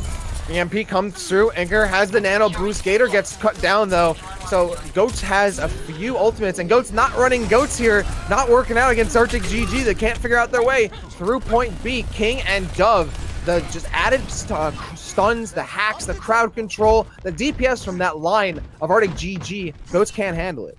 Yeah, Sit's idea there was to go into the backline and EMP MJuly, get him out of the fight early, but unfortunately the rest of the team, they got counter dove on, and King was able to do a lot of damage with that Doomfist. Seems to be very comfortable on this hero, and now MJuly has this Transcendence. They have the nano boost for Felty as well. King close to another meteor strike as well. And Viacoco dives in first, creating room for King. He picks up two. Two supports go down. That's the only supports Goats has there, as they're not running their usual composition. And now with Sit gets a kill on Viacoco, they're trying to get some leverage, but Goats has none. They're going to reset knowing it's not worth the time.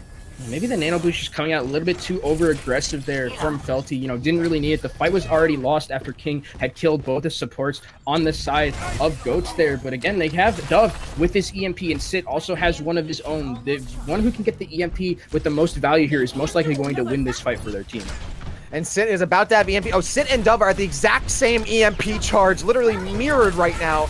They're both about to be ready. There they go. But look at the advantage held here for ArticGG. Just a slight ult advantage, but Viacoco is about to have Primal Rage. Their EMP comes out first from Dove, and Sit goes down immediately. 5v5 situation though, but everything's migrated over towards the right green room. And now Viacoco and Hot Date get kills. The tank line running rampant over Goats. There's nowhere for them to run. They can't take cover against mobility of Winston and Diva. And then the sleep means a big stagger against the Rai, who's just gonna walk right back, gets zapped a little bit, getting tasered by this gorilla. And now Goats reduced to 2 minutes and 30 seconds and change. We talked about which EMP was going to come out on top, and it was the EMP of Dove, getting that huge 6-man EMP, and then Viacoco with that Primal Rage with no cooldowns on the enemy team, able to pump out so much damage. But King is going to go down at the start of this fight. Oh no, that's a huge loss there. And King is the one who's been following up on these dives from the tank line of ArticGG. Without that Doomfist now, it's going to be a lot less stun that ArticGG needs to hold off Goats, who dive right in. But in this right side hold,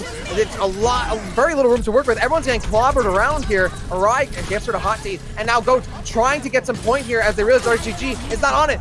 Dub throws down the EMP, but only hits one of the tanks of Goats. And now MJuly throws down the Transcendence, 300 HP per second, self-destruct, forcing everyone into cover, but it's King's trying to hold on with the Meteor Strike kill on the Arai. Still, ArticGG has a body on the point. It's Viacoco, who's forced to use the Primal Rage and almost gets hacked by Sit, but it's not confirmed. Now Hot Day gets on the point, using the self-destruct just outside the Gator bubble, but no one gets killed. Now, another EMP. It's from Sit this time, up above. Bustio for 2. Viacoco is buffed up a little bit by the healing, but can't hold on against the swinging flail of Bustio. Now it's Dove. Now it's King back in the fray. Dives right in. It's the Dragon Punch. Shuriken, and Tense gets 2. Now King looking for more. Hot Day almost gets ejected. No, but both players of ArticGG, they get booped off. And Gator able to steal away the point as ArticGG was still attempting to contest. 2 points there. They are hard fought, but Goats earns them.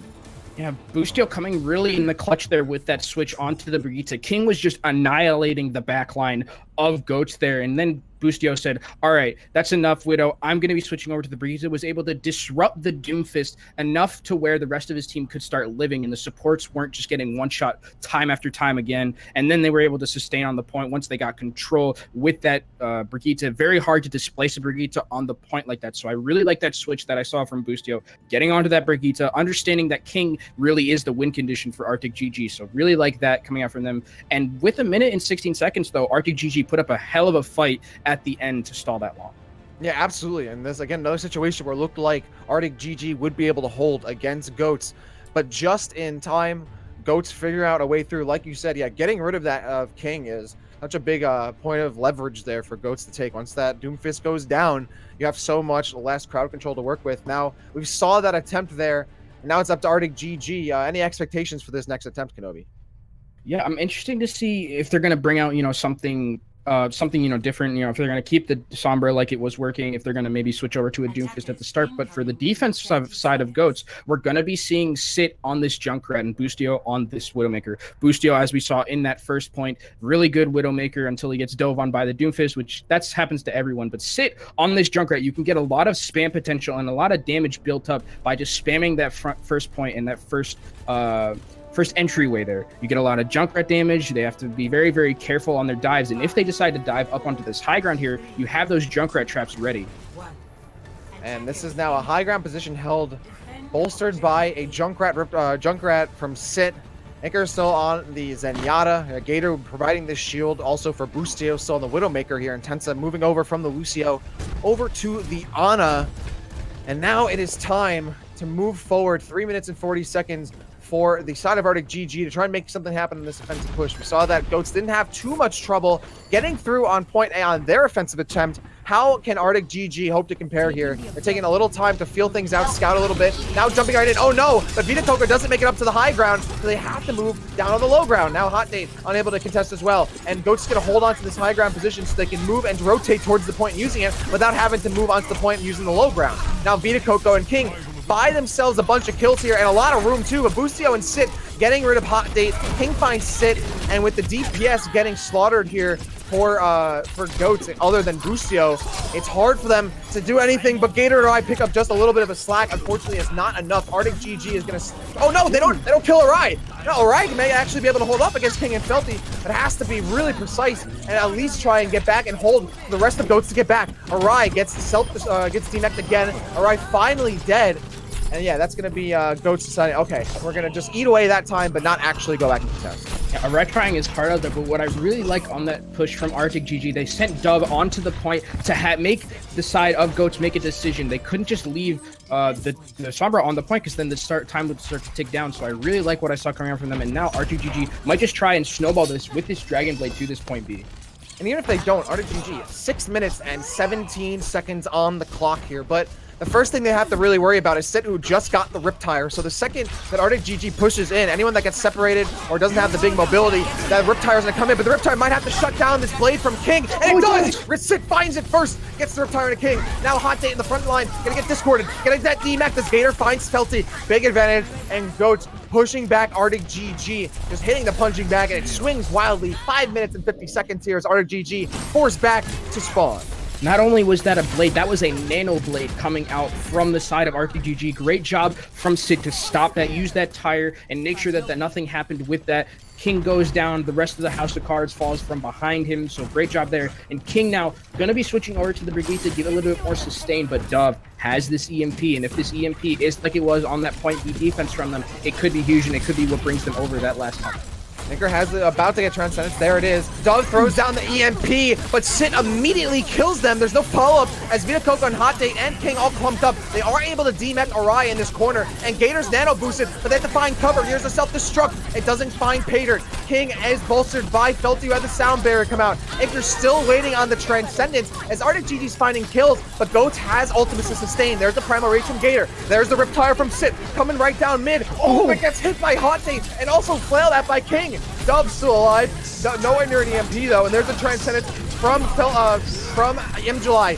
Immediately Iker throws down there as Gator onto King, and the support from ArticGG are trying to hide behind Hot Date, but Hot Date gets DMX, so now Gator's gonna dive right in, looking for those supports and chew him right up. Boostio gets rid of Hot Date. Meanwhile, Tensa and Iker sitting comfortably in the back line of Goats. But look at that, ArticGG getting 2/3 of point B, certainly well worth the a minute and a half they burned to do so.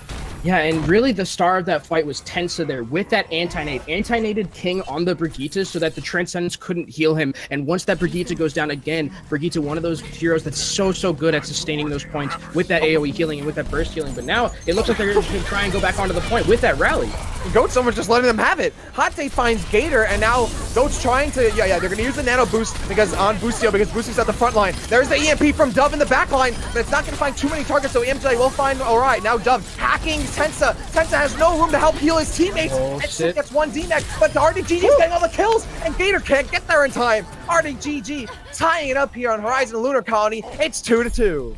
Yeah, and they have a massive, massive time bank lead for them. I believe it's going to be about, 3 minutes and 50 seconds to 1 minute about for the side of Team Goats. They have such a huge hill to climb on the side of Team Goats. 2 minutes, but they can definitely do it. We've seen them before. They've been able to full hold teams like we saw in Rialto. And in that last fight, it was a really good job from, King. Again, he's been phenomenal so far with what he's playing, except for the Farah. He did a really good job just on that last point, making sure that he was able to sustain on that point, get that rally early, and then not fall prey to Tensa, who has been absolutely huge with those anti-nades so far.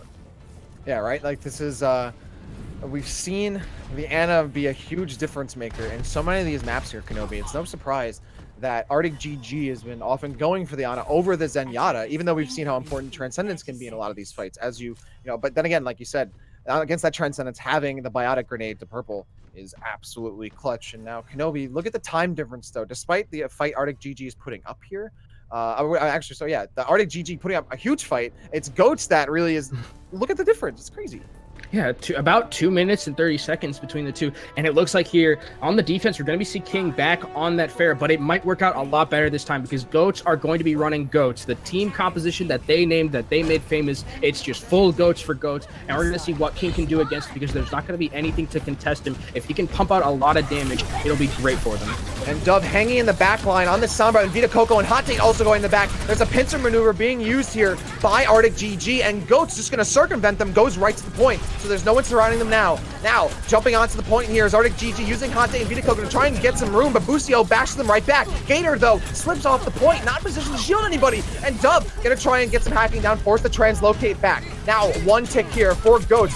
ArticGG hesitating to get on the point, but then biding their time as Busio gets antied, and then King gets the kill. Now a Transcendence just in time here from MJuly.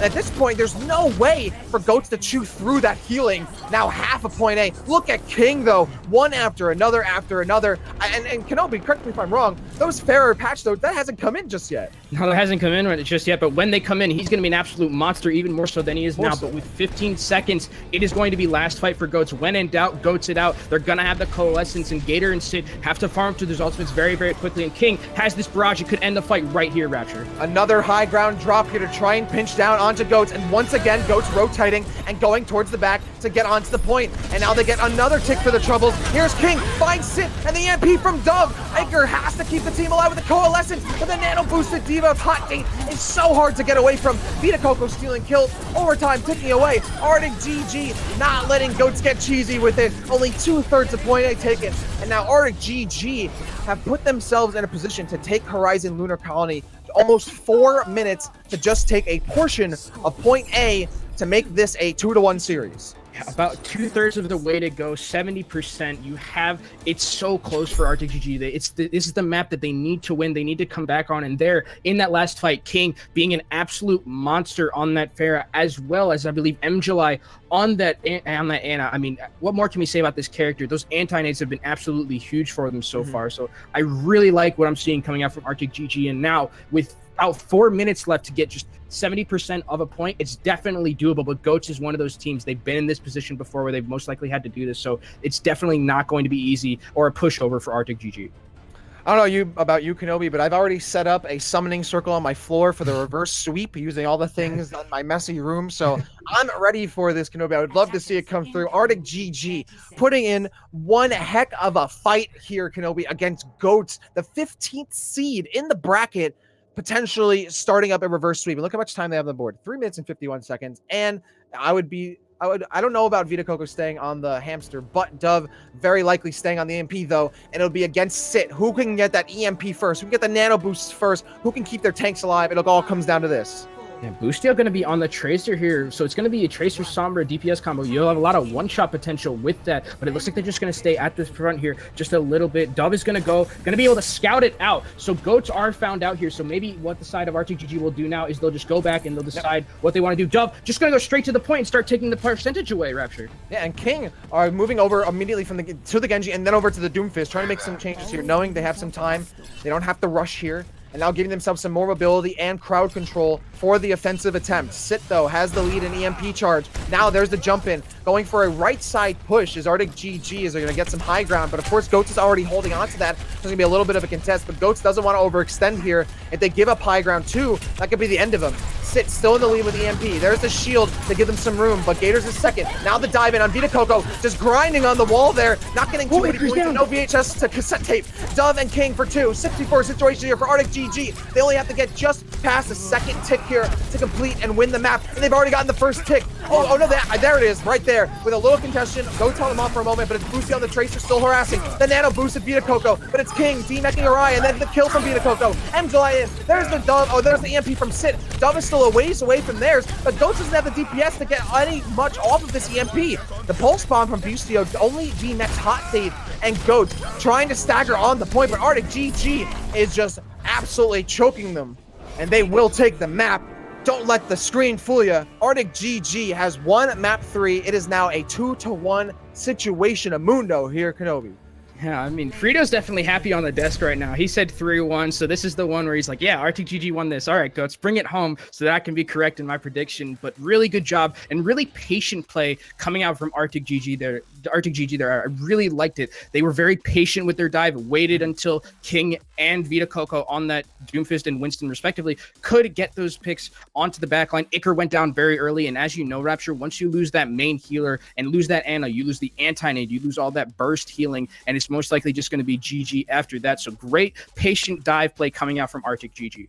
Absolutely, and a lot of that was enabled by Dove's somber play, the scouting, the EMPs. Even though Sit got their EMP first, it didn't matter in the long run because the kills were coming for ArticGG. And now they've taken a map off of Goats. Again, the 15th seed here, the upset underdogs. They took out Dogman Akita. They took out On the Flank, both in winner's bracket. And now they're looking to try and get the reverse sweep here. If they get one more map, it can go to control. And that's a tiebreaker situation here, Kenobi. Looks like our 4th map here. It's the classic, the one and only, the King's Row. Both of these two teams. Yeah, everyone, I mean, this is usually the map, the go-to maps, and this is a map where, you know, everyone says this is their favorite map a lot of the time because just the versatility of compositions you can bring out. You know, you can bring out the Goats composition, you can bring out dive, you can bring out anti-dive. There's just so much to do on this map, and we've been seeing it more Goats-centric a lot, but there are teams, you know, like China and Overwatch World Cup who will run a lot of dive on this map, Genji, Widow. So I'm really interested to see what these two teams bring out because they have been favoring the 3-3 except on Horizon Lunar Colony. Yeah, right. This is ArticGG, right? This isn't even like a situation where like ArticGG like had to come into it through the set and like they've gotten to this point. ArticGG has been playing at absolute maximum percent right here, full capacity, all firing cylinders here for ArticGG. Every map has been super close. Honestly, it could be going either way as we go into King's Row. It's a situation where ArticGG could surprise the GOAT squad yet again. Honestly, it's been a privilege to be calling this set because it's been absolutely super exciting. Both of these teams getting ready to get into map 4 here, Kenobi. And right now, it could be coming down to these EMPs again. It could be coming down to King on that Doomfist and the Pharah, two characters he could absolutely use on King's Row as well.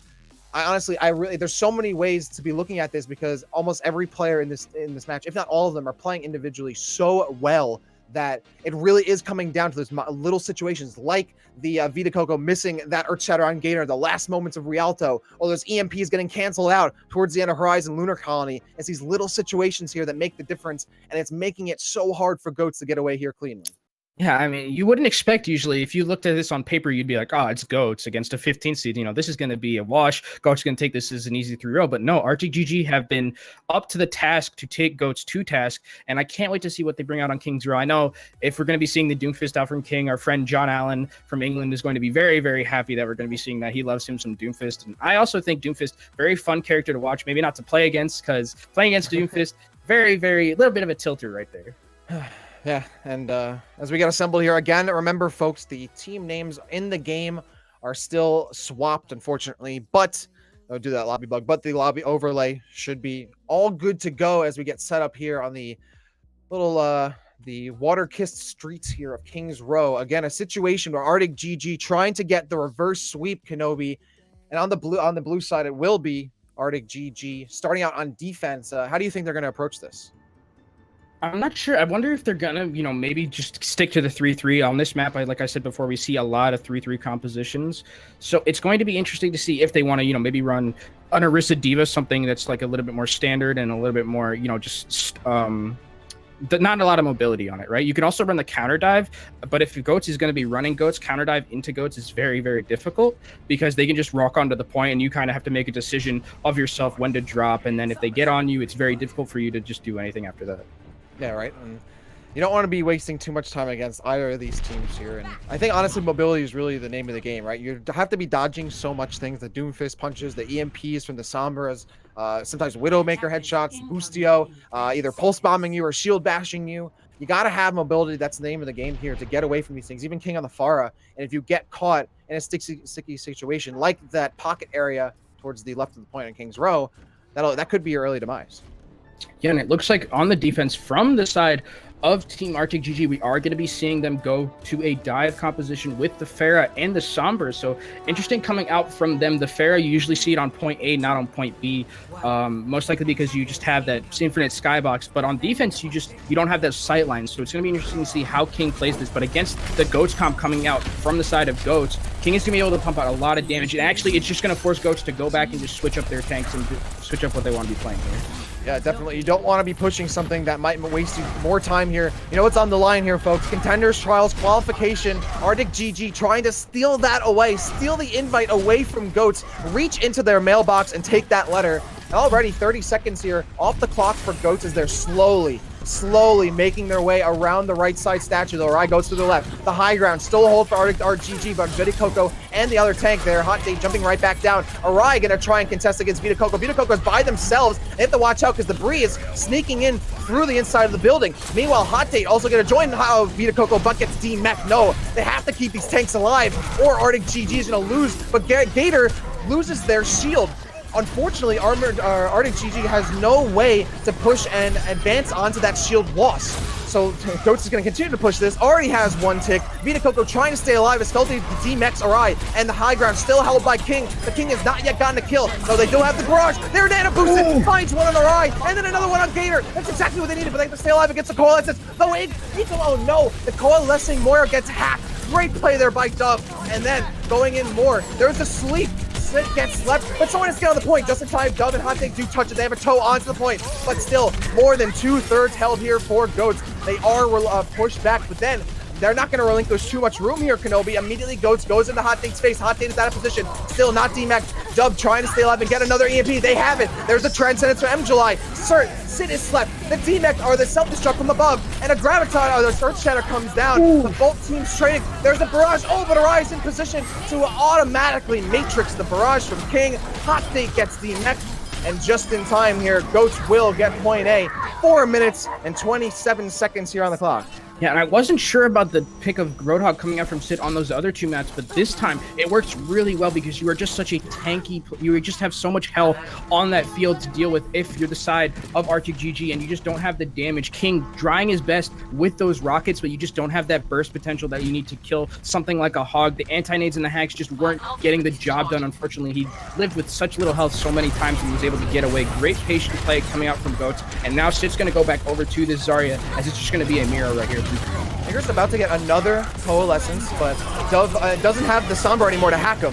Now Sit and Arai getting a bunch of kills, and they're going to be bolstered up by the Coalescence. There's really nowhere for ArticGG to go, and I don't know. I mean, now Dove on the the Zarya, no longer the Sombra, and really far away from the Graviton.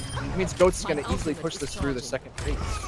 Yeah, they might get one recontest on the side of ArticGG if they're lucky to get back onto this point. If the speed gets them there, but they don't have a lot of ultimates since they made that wholesale swap at the start. They now just have Vita Coco only 30% to shatter, Dove only 30% to grab. They just don't have a lot of ults, and Gator has this shatter. Gonna probably look for a huge one here to take them through that second point. Yeah, and Vita Coco has to have this shield up. Might be looking to bait it out here. Gator is discorded. There's Earth Shatter, and it finds 3. Sit with the kill into Felty as the self-destruct comes in down the back line, downtown. Meanwhile, a charge in. Vita Coco flashes against the wall, but doesn't get killed immediately, though Gator does finish up the kill. Self-destruct on the point.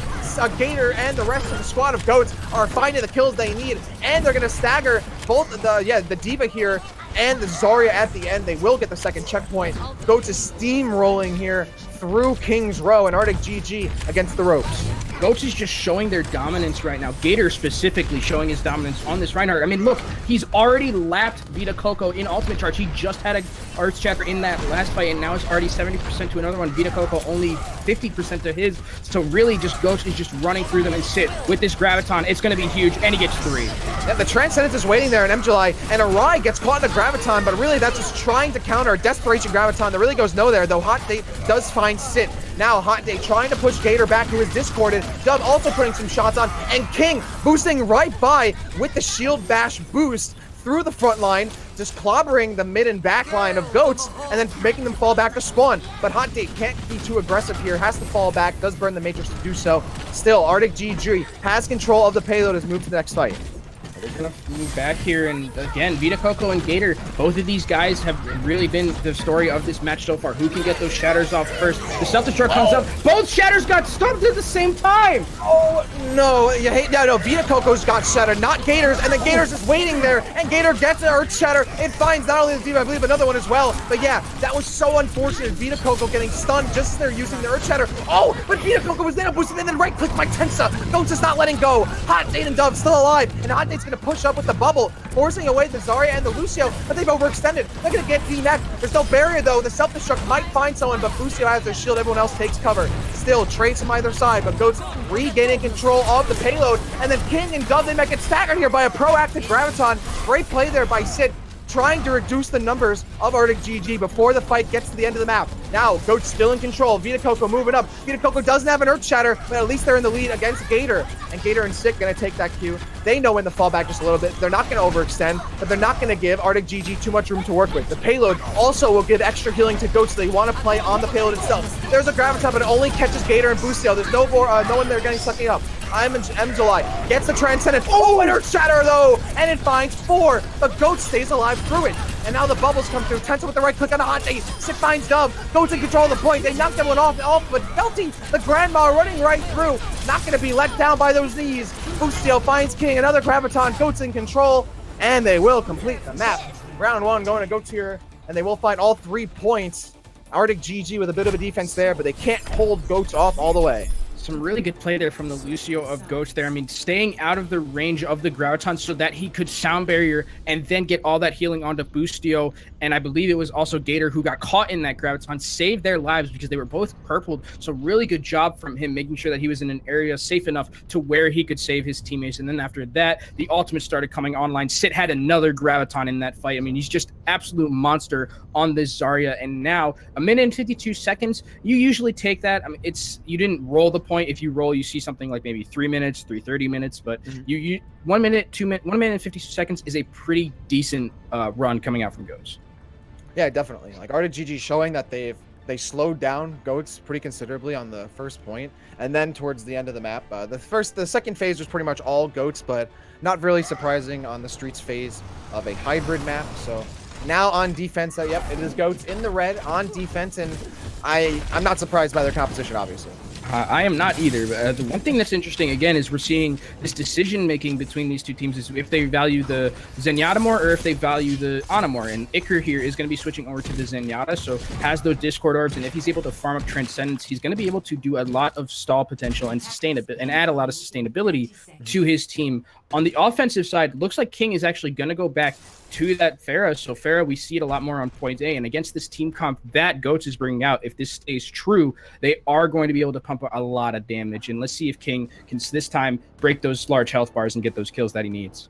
Yeah, right. And it would be great for ArticGG to get a quick point A contest, try to get a big time lead here on Goats, because that's what worked out for them in the Horizon Lunar Calendar. They had over 2 minutes, and they were able to finesse that into a map win. So let's see if they can do that again here on King's Row. Kenobi, they're gonna be on offense in the blue, and Dove again on the Sombra. King still on the Pharah. Wouldn't be surprised to see a Doomfist later from them.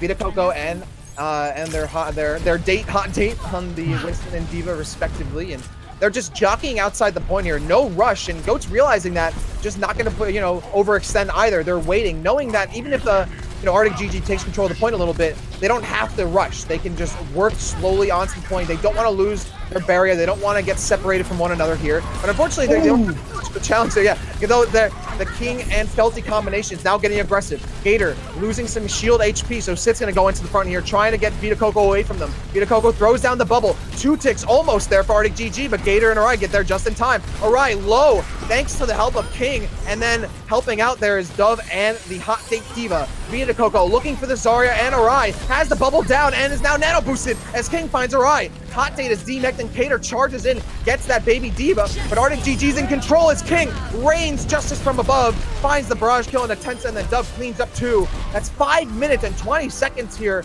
but by ArticGG. They're certainly ArticGG, but they're on fire right now. Yeah, a really good idea coming out from ArticGG there, understanding that maybe they're going to be playing this 3-3 composition again coming out from Goats, and we're just going to have King and Dove just do the best they can to be menaces to that backline, and King able to pump out so much damage, got that barrage very, very quickly, and now they're going to be sticking on this for point B. Interesting that we don't see them change to more of a 3-3 composition like we saw Goats do, and Goats close to their ultimates, and that's really what you want from these 3-3 compositions. You want to get those ultimates. Yeah, and it's going to be on Dove to hit a fat EMP here. Hot Date to have the defense matrix ready for Sit's eventual Graviton. There's the EMP, and Vita Coco already confirming kills off it, as does King and Hot Date.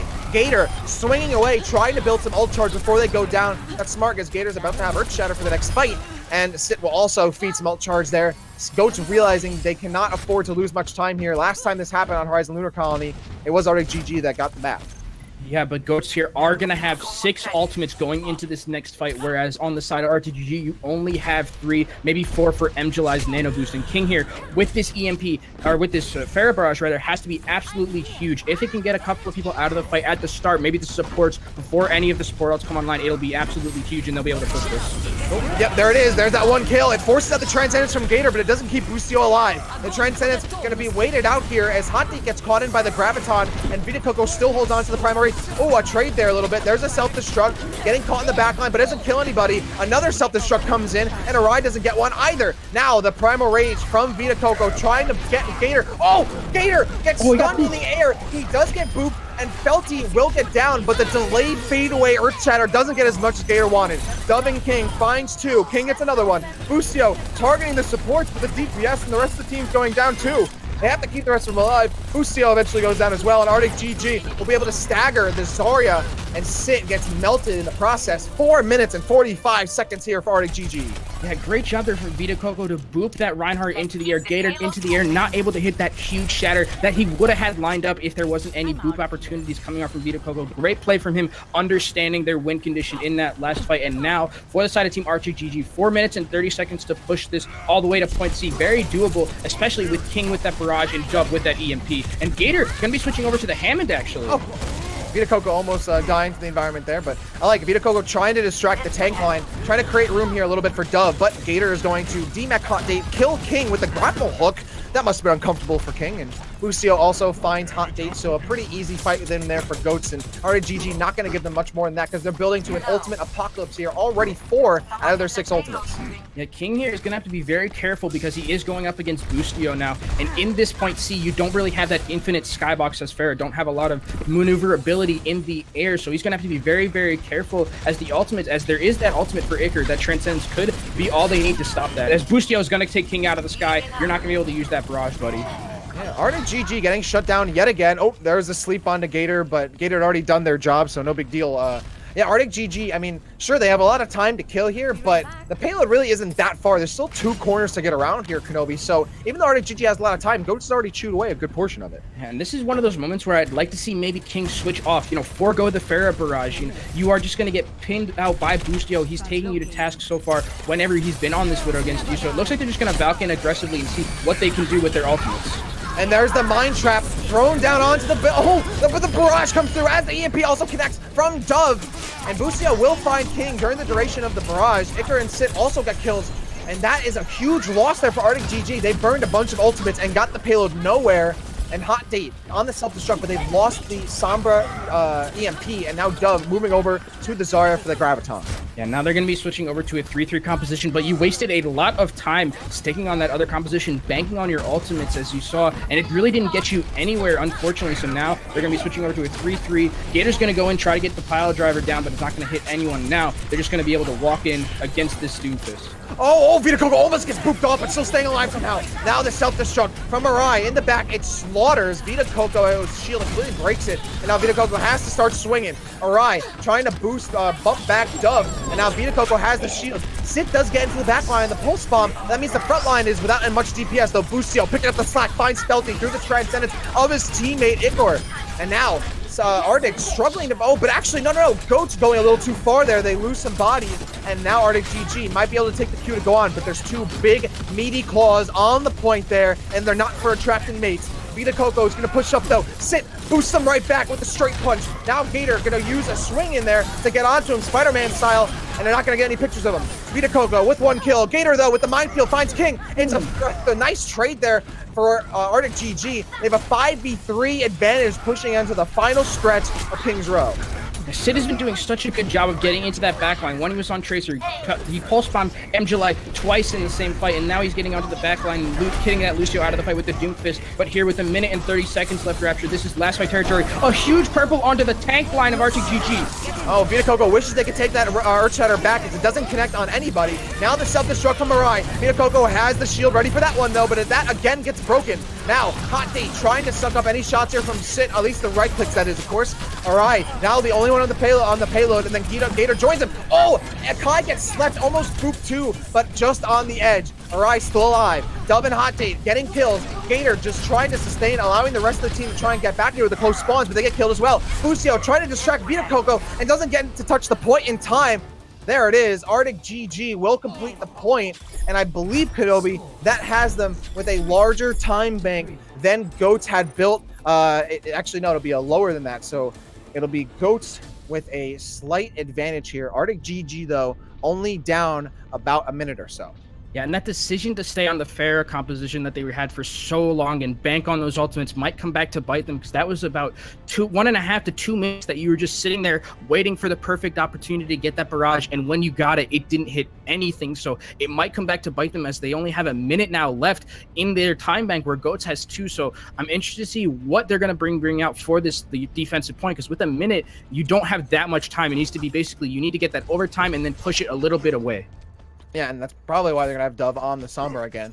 Get a quick EMP, shut down the highly mobile characters of the defense that they'll eventually see here. So Goat's not running their usual composition, and then Sit going to change over to their own Sombra, try and outrace Dove on the EMP battle. But King with the Widowmaker, if they stick to it, means that they get a couple quick picks and push this Kenobi. But still, like you said, yeah, that time bank, there's not a lot of room here for the ArticGG squad to work with. Here we go. They're going to push out on the blue side on offense to try and get that first point as soon as possible. But even if they do that, there's still a huge mountain to climb. They still have the rest of the map to go. And here it is. ArticGG with their playoff lives on the line. They have to get farther than point A probably here. And though they can hold Goats as well, I don't think Goats will be able to be defeated that easily. Now, Vita Coco pushing through Hotel with the rest of the team. Oh, that was big. Oh, and a nice purple too. And Edgar finds Felty. Bucio on King. A nice biotic grenade there, but Vita Coco gets the 1.5. Unfortunately, it's all they can get. And look at that, Kenobi. 30 seconds already eaten away there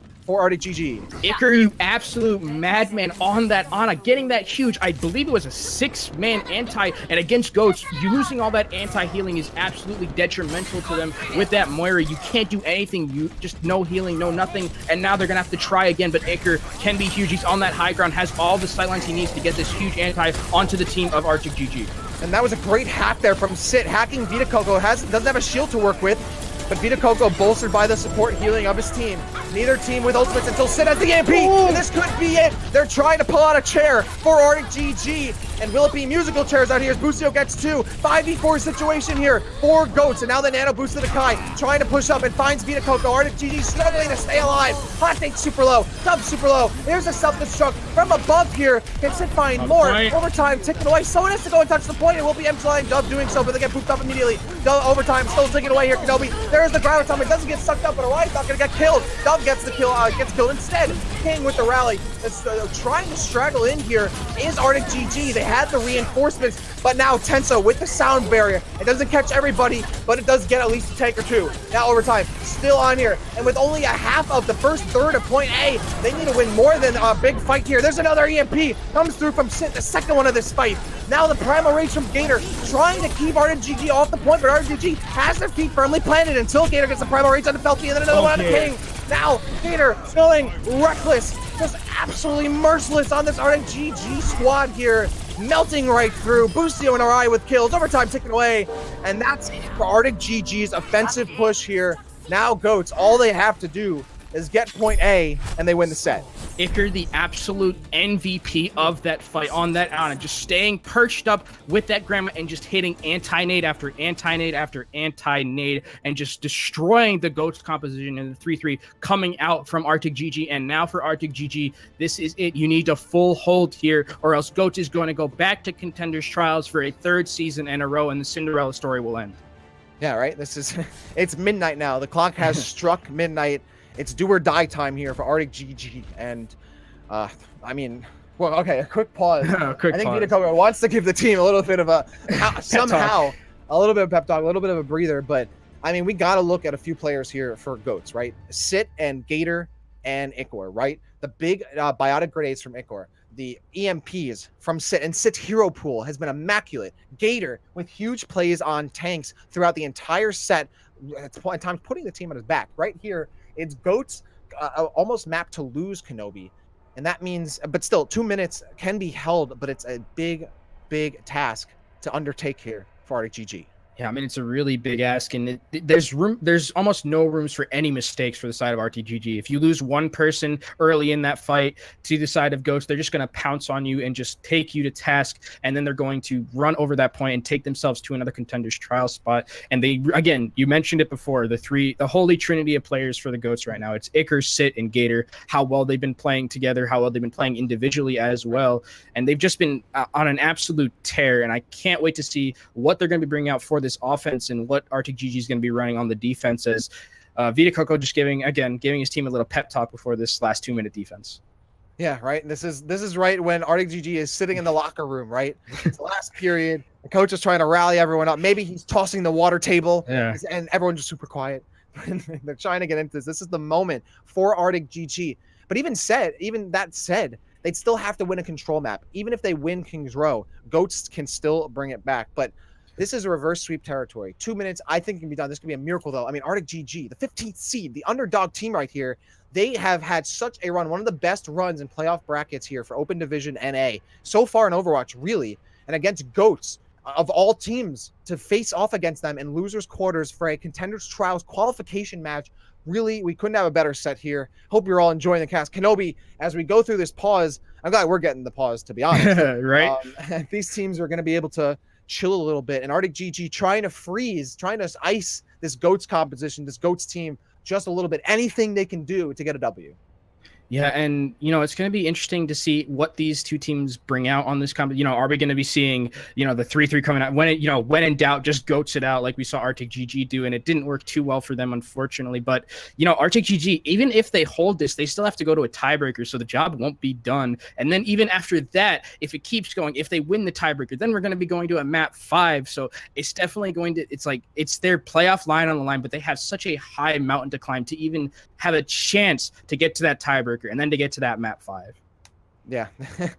I want a map 5 Kenobi. I'll say it. I don't care. I want a map 5. I'm sure everybody wants a map 5. This series deserves a map 5. It really does. It would be doing this set justice here. Hey, maybe we can DM Goats. Be like, hey guys, I got some Blizz bucks for you if you make this map 5. I know you want those Overwatch skins, but this is a bit of a we're waiting to see here. Apologies for the delay here, folks. We're trying to see what's happening with ArticGG in terms of their pause. We're not entirely sure if it's a connection issue, a player issue, but nonetheless, we will be getting into this next attempt here of King's Row momentarily. Thank you for sticking with us so far throughout this set. Of course, we still have many sets to go here. This is one of 4 sets here on Broadcast.gg through the day, Kenobi. So if you're here for Overwatch Open Division North America Season 3 2018, you've come to the right spot.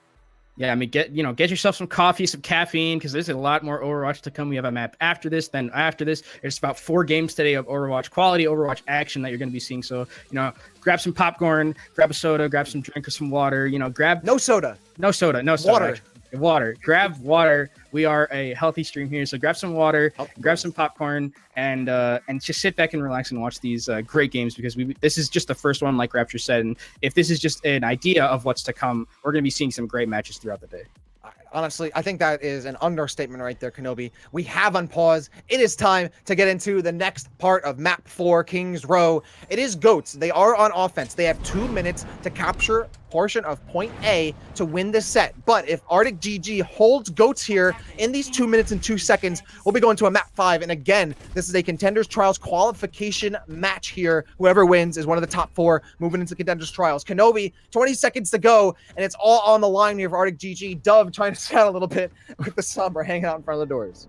Yeah, so it looks like King gonna go back to that Pharah, and on the side of GOATs, it looks like they're just gonna be running a full dive composition here with Sit and Boostio on that Genji. Try and get that first pick really, really early and just snowball with those dive tanks. So look out for that, and look out for Dove. If he can farm to this EMP very, very quickly, that's really what they need to win this fight. Oh, Dove actually didn't even get detected there. I'm surprised, but Dove trying to get a hack onto the Lucio, it seems, or harass. But if Dove goes down early, that's a huge loss. They have to get out, and Dove does though. Now Vita Coco trying to harass Arai, who goes into the building looking for that left side, right side flank, while Sit and the Boostio Tracer already on the high ground. So that forces Vita Coco to look in their back line and gets in the high ground as well. That draws the attention of the tank line of GOATs as they're going to push right in, and Sit gets the D back on the hot day. Already a great start, and half the portion of the first third of point A has already been taken by GOATs. Minute and 25 seconds remaining as King gets a kill to Boostio. Now it's 2 kills there, but it's 1 for Sit. Trading evenly are both teams, and Sit is trying to put the team on their back on this Genji. We're getting uncomfortably close to that first third being captured here as GOATs has a slight advantage on the point, and there it is. Getting away with it. Don't let the screen fool you. GOATs will finally take it 3-1. ArticGG. I gotta put it up to them. Props to ArticGG. They put on one hell of a set, I will say it. They put on one hell of a set against GOATs. They made it so hard for GOATs to qualify, but there it is. GOATs will be one of your Contenders Trials teams. Yeah, and I mean, what a phenomenal series that we had so far. GOATs just edging it out, but the series could have gone either way. And unfortunately, as we mentioned before, and as we're going to continue this storyline, the clock has struck midnight for ArticGG, and they're going to be going home. But with their heads held high as a 15th seed, they definitely showed that they deserved to be in this tournament. They deserve to be here, and I can't wait to see more of them if in these next Open Division seasons. Yeah, absolutely. ArticGG, the 15th seed, the upset underdog. I mean, they put Dogman and Akita in losers. They put On the Flank in losers. They almost knocked GOATs out of the tournament. Really, ArticGG, they almost played perfectly. It came down to just some slight moments there, Kenobi. What a set. Great form maps there. It was a privilege, really. Yeah, I mean, congrats to GOATs, though. 3 yes, back-to-back getting into Contenders Trials, and now they're looking for their repeat of back-to-back championships, which they could have Open Division, so they could definitely they're on the road to that as they have qualified again for Contenders Trials. So great congratulations to the guys at GOATs getting back to Contenders Trials, and I can't wait to see what they're going to be doing there. And I can't wait to hear what the desk has to say. And then Rapture here with Kenobi. It's been awesome casting that game. Thank you all for tuning in. But there's 4 more sets to go, and we have the Analyst desk to break down that set. So Green Havoc and the rest of the team, how about you take it away? You guys are right. First off, congratulations to GOATs, but there is so much Overwatch still to be played today. But we're going to talk about this game for just a little bit longer because GOATs played great. But Arctic did give them a run for their money, and there were definitely some points where we thought GOATs looked a little vulnerable. So moving forward, if GOATs wants to continue and move for that potential three-peat, what did they need to do to fix some of these gaps that we were seeing, especially in just some of these kind of more clutch moments? Frito, I want to throw this question over to you first. What do they need to clean up moving forward? I mean, they played their game plan throughout these 4 maps, and most of it went the way that I expected, bar the one map that Arctic was able to steal away. Playing those DPS heroes, yet again, the ones I wanted to see so badly did come out, and you saw GOATs adapt, though. It's the thing we've seen so far in the tournament, though they dropped Horizon Lunar Colony with just a minute left, trying to go to their tried and true old Moira composition with the GOATs comp. Kind of got blasted away by the Pharah Sombra defense, but they were willing to swap onto DPS heroes themselves on the third stage of King's Row up against that Pharah. And Boostio on the Widowmaker just kept shooting her out of the sky. So the Pharah can't beat your tanky composition if you shoot her in the head. So these players on GOATs have some high mechanical skill ceilings, especially Boostio, but Sit as well. They can play these DPS heroes. So I would say the biggest thing I'd like to see them change is if they start to feel that these later bracketed teams are beating them on their best comp, feel free to switch over to those damage classes because you can compete with some of the best that Open Division has to offer. So don't counter yourself in forcing a one-trick style because you've got more tools in your tool belt, so to speak. And speaking of that, now we talked about, well, kind of the opposite of that point, almost in a way. Arctic looked to play into GOATS' hand in a few occasions, especially towards the end of King's Row, where their Pharah play, especially in the offense, was doing particularly well at breaking down GOATS' play. Especially when we were on that lunar colony and saw that hold come out from them, using that Pharah, using that we're not going to play your strategy, we're going to play around you. So my question here, Paulsable, is going back into that first half, all the way into the first half, we saw them get a little shell-shocked with that Pharah pick and then just stay with the GOATs. Was that maybe an overreaction to the Pharah pick not working on map 1? It might have been way back when. I think what it comes down to is that they just needed to switch to a different DPS, right? I don't know if Pharah was the right call. Arai on the Diva from GOATS really had his number on Lijiang when it came to those barrages after that first one came out.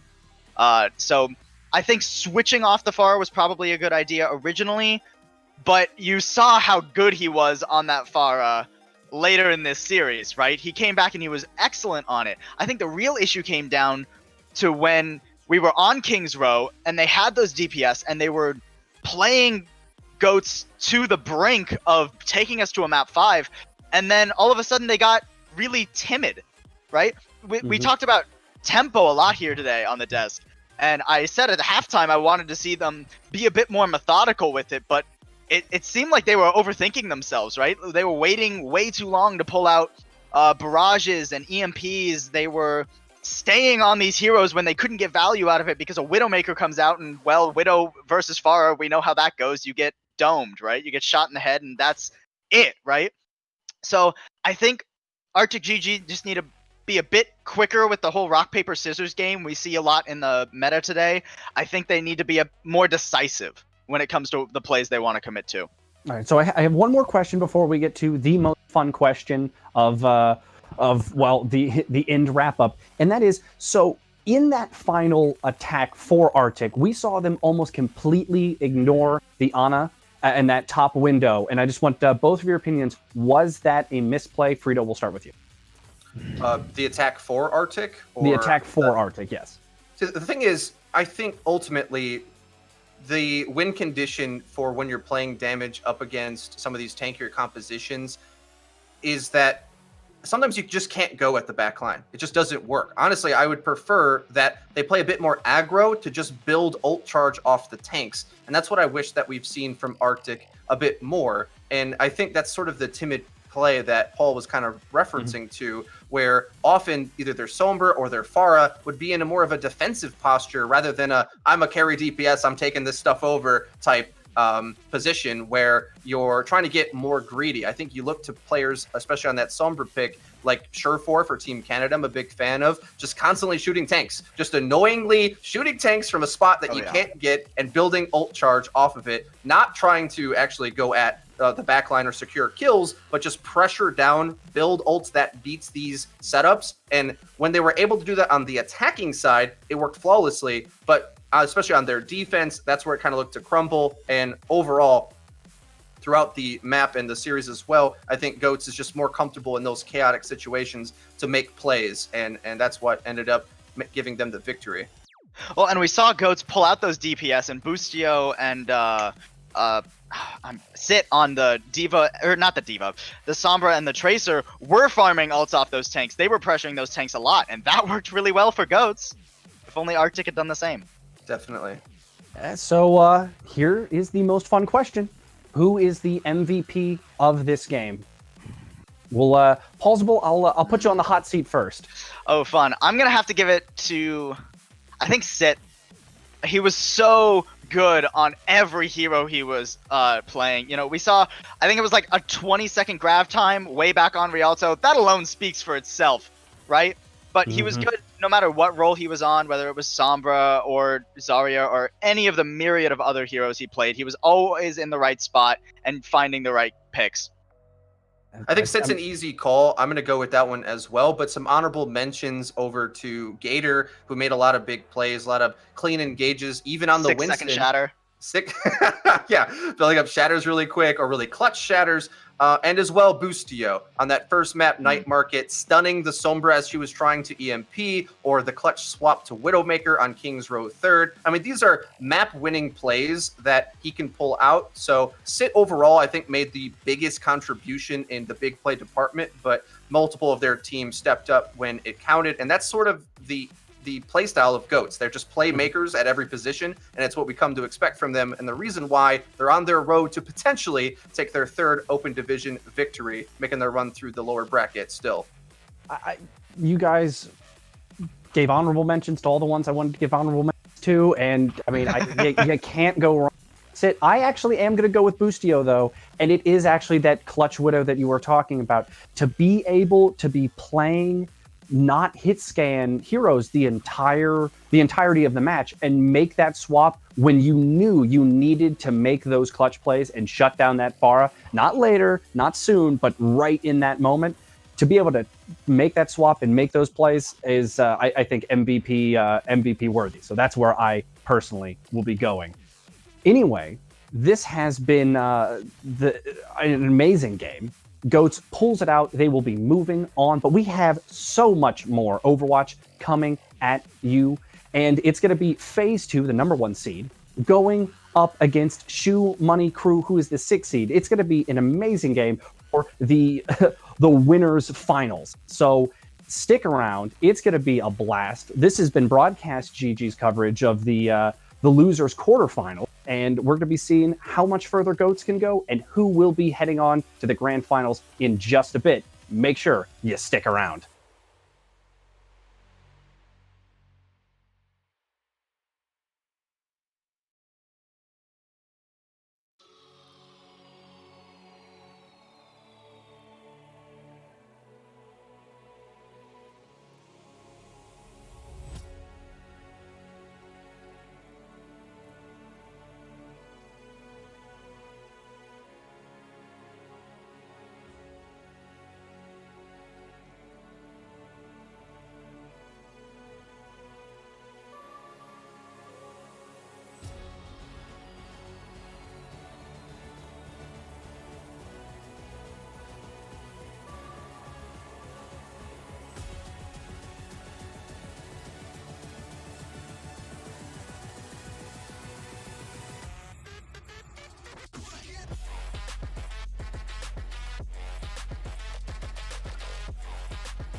fight them.